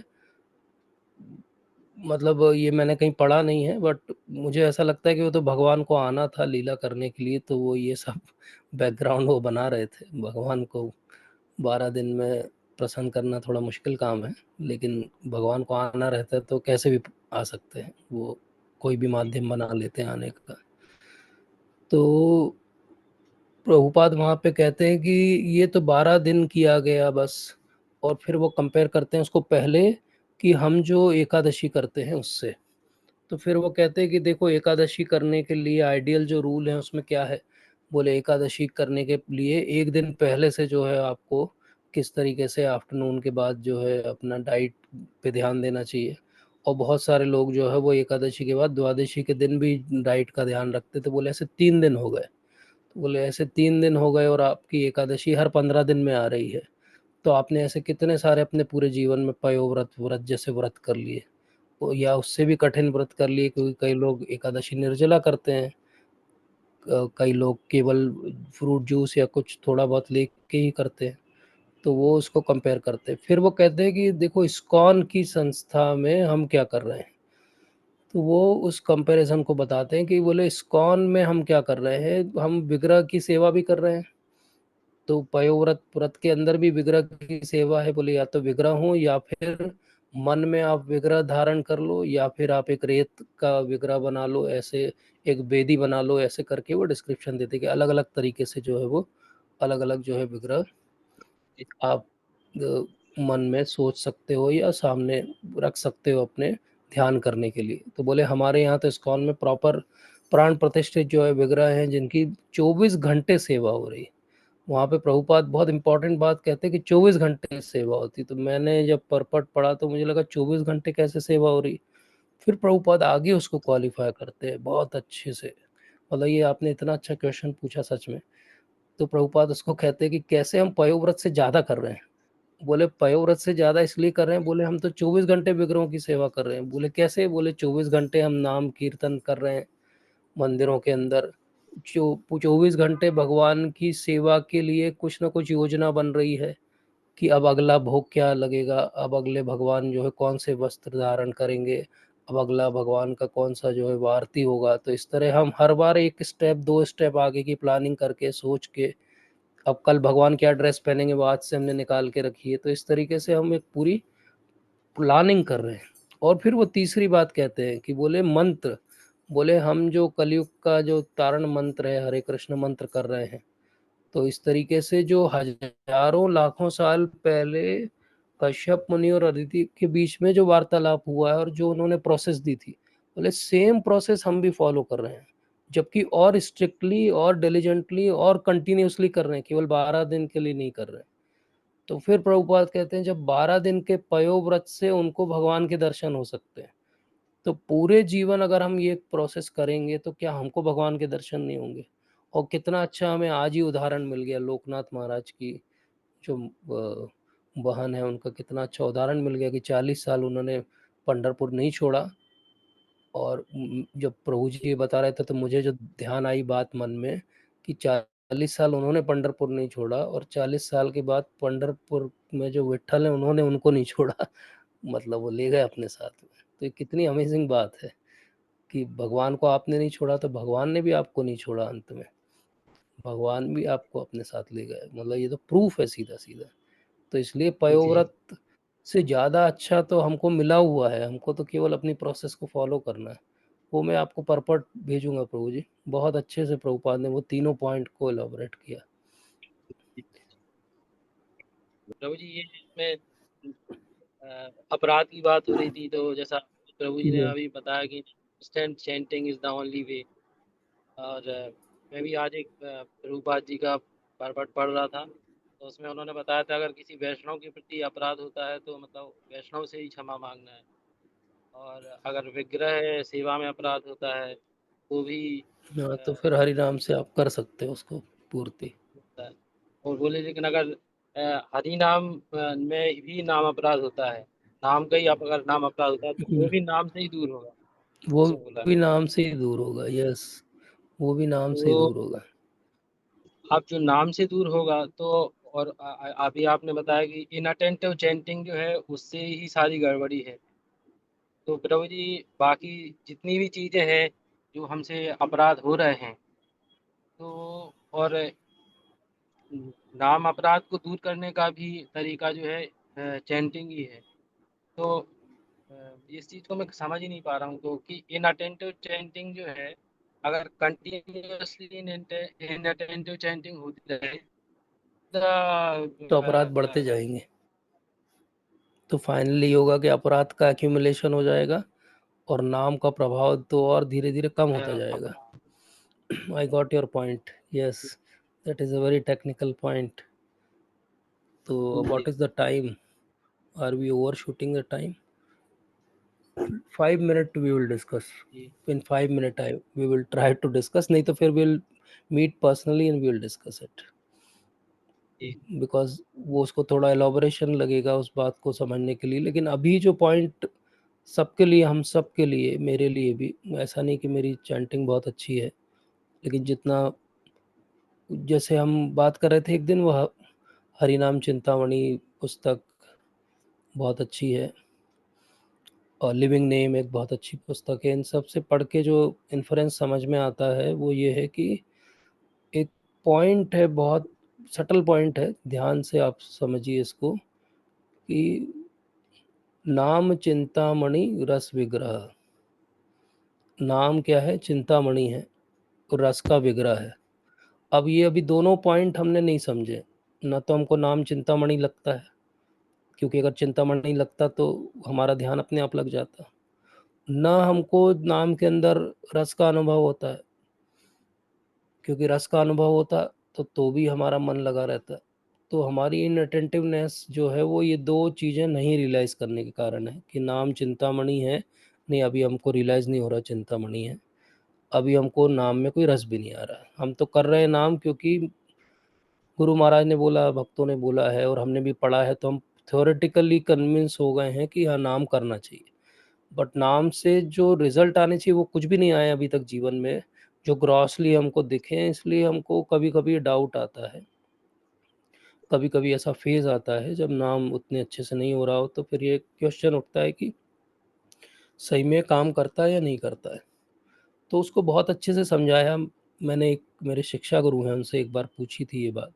उन्होंने मुझे बताया कि देखो, ये दोनों पॉइंट तो अभी तुम बहुत दूर हो, अभी नहीं रियलाइज़ कर सकते, लेकिन एक पॉइंट तुम रियलाइज़ कर सकते हो, अभिनत्वम नाम नामिन। हम इसको रियलाइज़ कर सकते हैं। कैसे रियलाइज़ कर सकते हैं, इसको हम अगले 2-4 मिनट में कोशिश करते हैं समझने के लिए। भगवान का नाम और भगवान अभिन्न है। तो हम इसको कैसे समझते हैं? देखिए, हम सब जो आस्तिक हैं, जो भगवान में विश्वास करते हैं और ये मानते हैं कि भगवान कृष्ण जो हैं वो सर्वोपरि हैं, सर्व कारण कारणम है, भगवान जो है वो अखिल रस मूर्ति हैं। ये हमने थ्योरेटिकली एटलीस्ट ये समझा हुआ है कि भगवान होते हैं, इसमें अब हमको कोई डाउट नहीं है। जिसको ये भी डाउट है कि भगवान होते हैं, वो तो नाम जप में रुचि नहीं आ सकती उसको। लेकिन अगर ये डाउट नहीं है कि भगवान होते हैं या नहीं होते हैं, ये पक्का है कि भगवान होते हैं और भगवान का एक रूप है। अगर ये 2 पॉइंट पे हमारा टिक लगा हुआ है कि हाँ, हम मानते हैं कि भगवान होते हैं, हम ये मानते हैं कि भगवान का एक रूप है, और हम मानते हैं कि वो भगवान का जो रूप है वो कौन है? वो भगवान कृष्ण ही वो रूप हैं जो भगवान के रूप में हमको पूजना है। हमारे इष्ट देव जो हैं भगवान कृष्ण हैं। अब अगर हम सोचें कि एकदम से भगवान अगर हमारे सामने आ जाएँ, अभी ये थीम मैं बहुत पिछले 3-4 सत्रों से कह रहा हूँ कि भगवान अगर हमारे एकदम सामने आ जाए तो हम क्या बोलेंगे उनसे, क्या प्रार्थना ज्ञापित करेंगे, क्या हमारा भाव रहेगा? तो ऐसे ही भगवान एकदम हमारे सामने आ जाए तो हम कैसे एकदम से शॉक्ड हो जाएंगे, हतप्रभ हो जाएंगे, भगवान कैसे है, कैसे दिखते हैं, कैसे दिव्य स्वरूप है उनका। अब इसको हम एक पॉइंट पे यहीं पे थॉट को फुल स्टॉप लगाते हैं और अब एक काम करते हैं कि अभिन्नत्वम नाम नामिनो, भगवान और भगवान का नाम अभिन्न है। मतलब भगवान भगवान का स्वरूप अभिन्न है, भगवान भगवान की लीला अभिन्न है, ऐसे ही भगवान भगवान का नाम अभिन्न है। अभिन्न है मतलब जितनी पोटेंसी, जितना रिलिशमेंट, जितना रस भगवान में है, वो सब कुछ 100% भगवान के नाम में भी है। जैसे भगवान की सत्ता को हमने स्वीकार कर लिया, ऐसे भगवान के नाम की सत्ता को भी हमको स्वीकार करना पड़ेगा, क्योंकि ये पहली स्टेप है अटेंटिव चैंटिंग की। अगर हम ये समझ लेंगे कि भगवान और भगवान का नाम अभिन्न है, मतलब एज गुड एज कि when I am saying Hare Krishna, Krishna is sitting dancing on my टंग, प्रभुपाद कहते हैं उसको, कि मेरे जीभ पे कृष्ण जो है वो नृत्य कर रहे हैं। अब सोचिए आप, अगर आपके सामने एकदम अभी कृष्ण नृत्य करते हुए आ जाएं बस में पास वाली सीट पे, तो आपको कैसा लगेगा? तो ऐसे ही जब हम नाम जप कर रहे हैं तो सोचिए हर माला पे, हर नाम पे भगवान नृत्य कर रहे हैं, डांस कर रहे हैं। हर हर स्टेप पे जो है वो भगवान आपके साथ में खड़े नाम के रूप में। जब भी कहीं नाम लिखा हुआ भी दिख रहा है या मन में भी चल रहा है तो वो भगवान है उस नाम में, मतलब भगवान ही नाम है, ये रियलाइजेशन। तो ये रिलिशमेंट की पहली जो है स्टेप है, जो हम एटलीस्ट टेक्निकली कर सकते हैं, क्योंकि भगवान में हमको विश्वास है, उसी विश्वास को हमको नाम तक लेके आना है। जब वो विश्वास नाम में आ जाएगा तो फिर नाम में रुचि आ जाएगी, जब नाम में रुचि आ जाएगी तो नाम में रस भी आ जाएगा, जब नाम में रस आ जाएगा तो फिर नाम चिंतामणि है, ये भी हमको रियलाइज़ हो जाएगा, क्योंकि चिंतामणि का अर्थ क्या है कि जिससे वो टच होगा उसको वो चेंज कर देगा, ट्रांसफॉर्म कर देगा। तो चिंतामणि के रूप में जब नाम हमसे टच होगा तो हमारे हृदय को भी वो बदल देगा। तो इसलिए वो जब कहते हैं कि नाम के जो इफ़ेक्ट है अलग अलग, तो वो कहते हैं उसमें श्रेयः कैरव चंद्रिका वितरणम, विद्यावधु जीवनम, आनंदाम्बुधि वर्धनम प्रतिपदम, पूर्णामृता आस्वादनम। अब इसके अंदर भी अगर आप कभी टेक्निकली टीका पढ़ो भक्ति सिद्धांत सरस्वती ठाकुर महाराज, तो वो समझाते हैं कि ये जो स्टेप्स हैं ये भी एक के बाद की स्टेप्स हैं। तो इसमें कहते हैं कि वो श्रेयः कैरव चंद्रिका, जैसे एक स्पेशल प्रकार का लोटस होता है, कमल होता है, जो दिन में नहीं खिलता है, वो रात में जब चंद्रमा की किरणें पड़ती तब खिलता है। तो वो कहते हैं श्रेयः कैरव चंद्रिका वितरणम। तो हरि नाम ऐसा है कि हरि नाम का जब ज्ञान आपके अंदर आ जाए तो वो अपने आप आपकी जो भक्ति है वो ऐसे ही खिल जाएगी, जैसे वो लोटस फ्लावर है जो पर्टिकुलर रेस से ही खुलता है। तो जो रिलिशमेंट है भगवान के नाम का, वो कहाँ से खुलता है, उसकी जो की है खोलने की, वो है अभिन्नत्वम नाम नामिनो। अगर नाम और नामी का अभिन्नत्व थ्योरेटिकल लेवल पे भी समझ में आ जाए तो वो जो की है वो, या वो पर्टिकुलर रेज या वो रेडिएशन या जैसे भी आप समझो उसको, वो आपको सेकंड स्टेप पे ले जाएगा कि जो है चैतन्य रस विग्रह, वो रस का विग्रह है, वो रिलिशमेंट है। लेकिन वो रिलिशमेंट कब आएगा, जब पहली स्टेप होगी कि अभिन्नत्वम है, नाम और नामी के अंदर कोई भी अंतर नहीं है।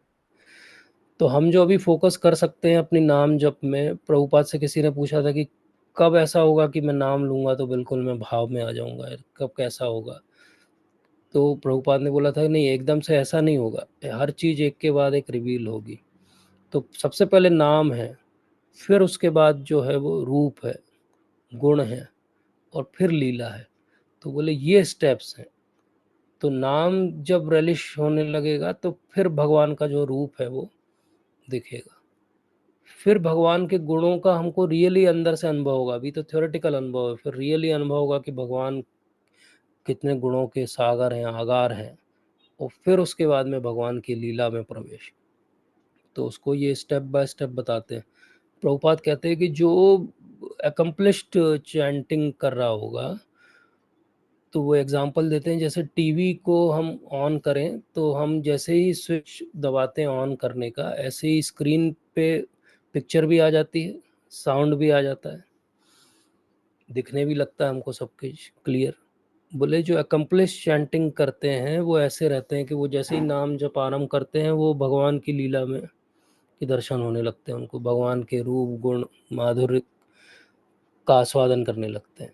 लेकिन जो सब हम लोग प्रयास कर रहे हैं साधन भक्ति में, वो क्या कर सकते हैं, अभी इतना ध्यान रख सकते हैं कि हर नाम जो है वो भगवान से अभिन्न है, हर नाम के रूप में भगवान मेरे सम्मुख हैं और मैं कैसे तो उनको रैलिश कर सकता हूँ अगर मैं प्रेजेंट में रहूँ बस। इसलिए प्रभुपाद बार बार एक ही बात कहते हैं कि बोलो और सुनो, कुछ और करने की आवश्यकता नहीं। तो ये तो बहुत बड़ा टॉपिक है, बट पॉइंट इज कि मतलब समराइज अगर हम करें तो हमारा फोकस अभी ये रहना चाहिए कि किस तरह से हम ये रियलाइज कर लें कि भगवान और भगवान के नाम में कोई भी अंतर नहीं है।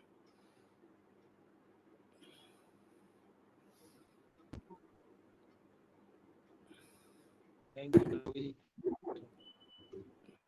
आपसे और मैं इस बार बाकी हम इस पे और चर्चा बाद में करेंगे, आप वापस आ जाइए, फिर उसके बाद करते हैं। Thank you Prabhu ji. तो हम आज सत्र को यहीं विराम देते हैं। Thank you Prabhu ji for such beautiful question. Thank you to each one of you. आप सबको दंडवत प्रणाम। वांछा कल्पतरुभ्यश्च कृपा सिंधुभ्यैव च पतितानां पावनेभ्यो वैष्णवेभ्यो नमो नमः। हम अगले सत्र में वामन देव की कथा का पार्ट 2 लेंगे और बली महाराज से उनके इंटरेक्शन में हमारे लिए क्या शिक्षाएं हैं उसको समझने का प्रयास करेंगे। Thank you so much. Srila Prabhupada की जय, श्रीमद् भागवतम की जय, वामन देव की जय।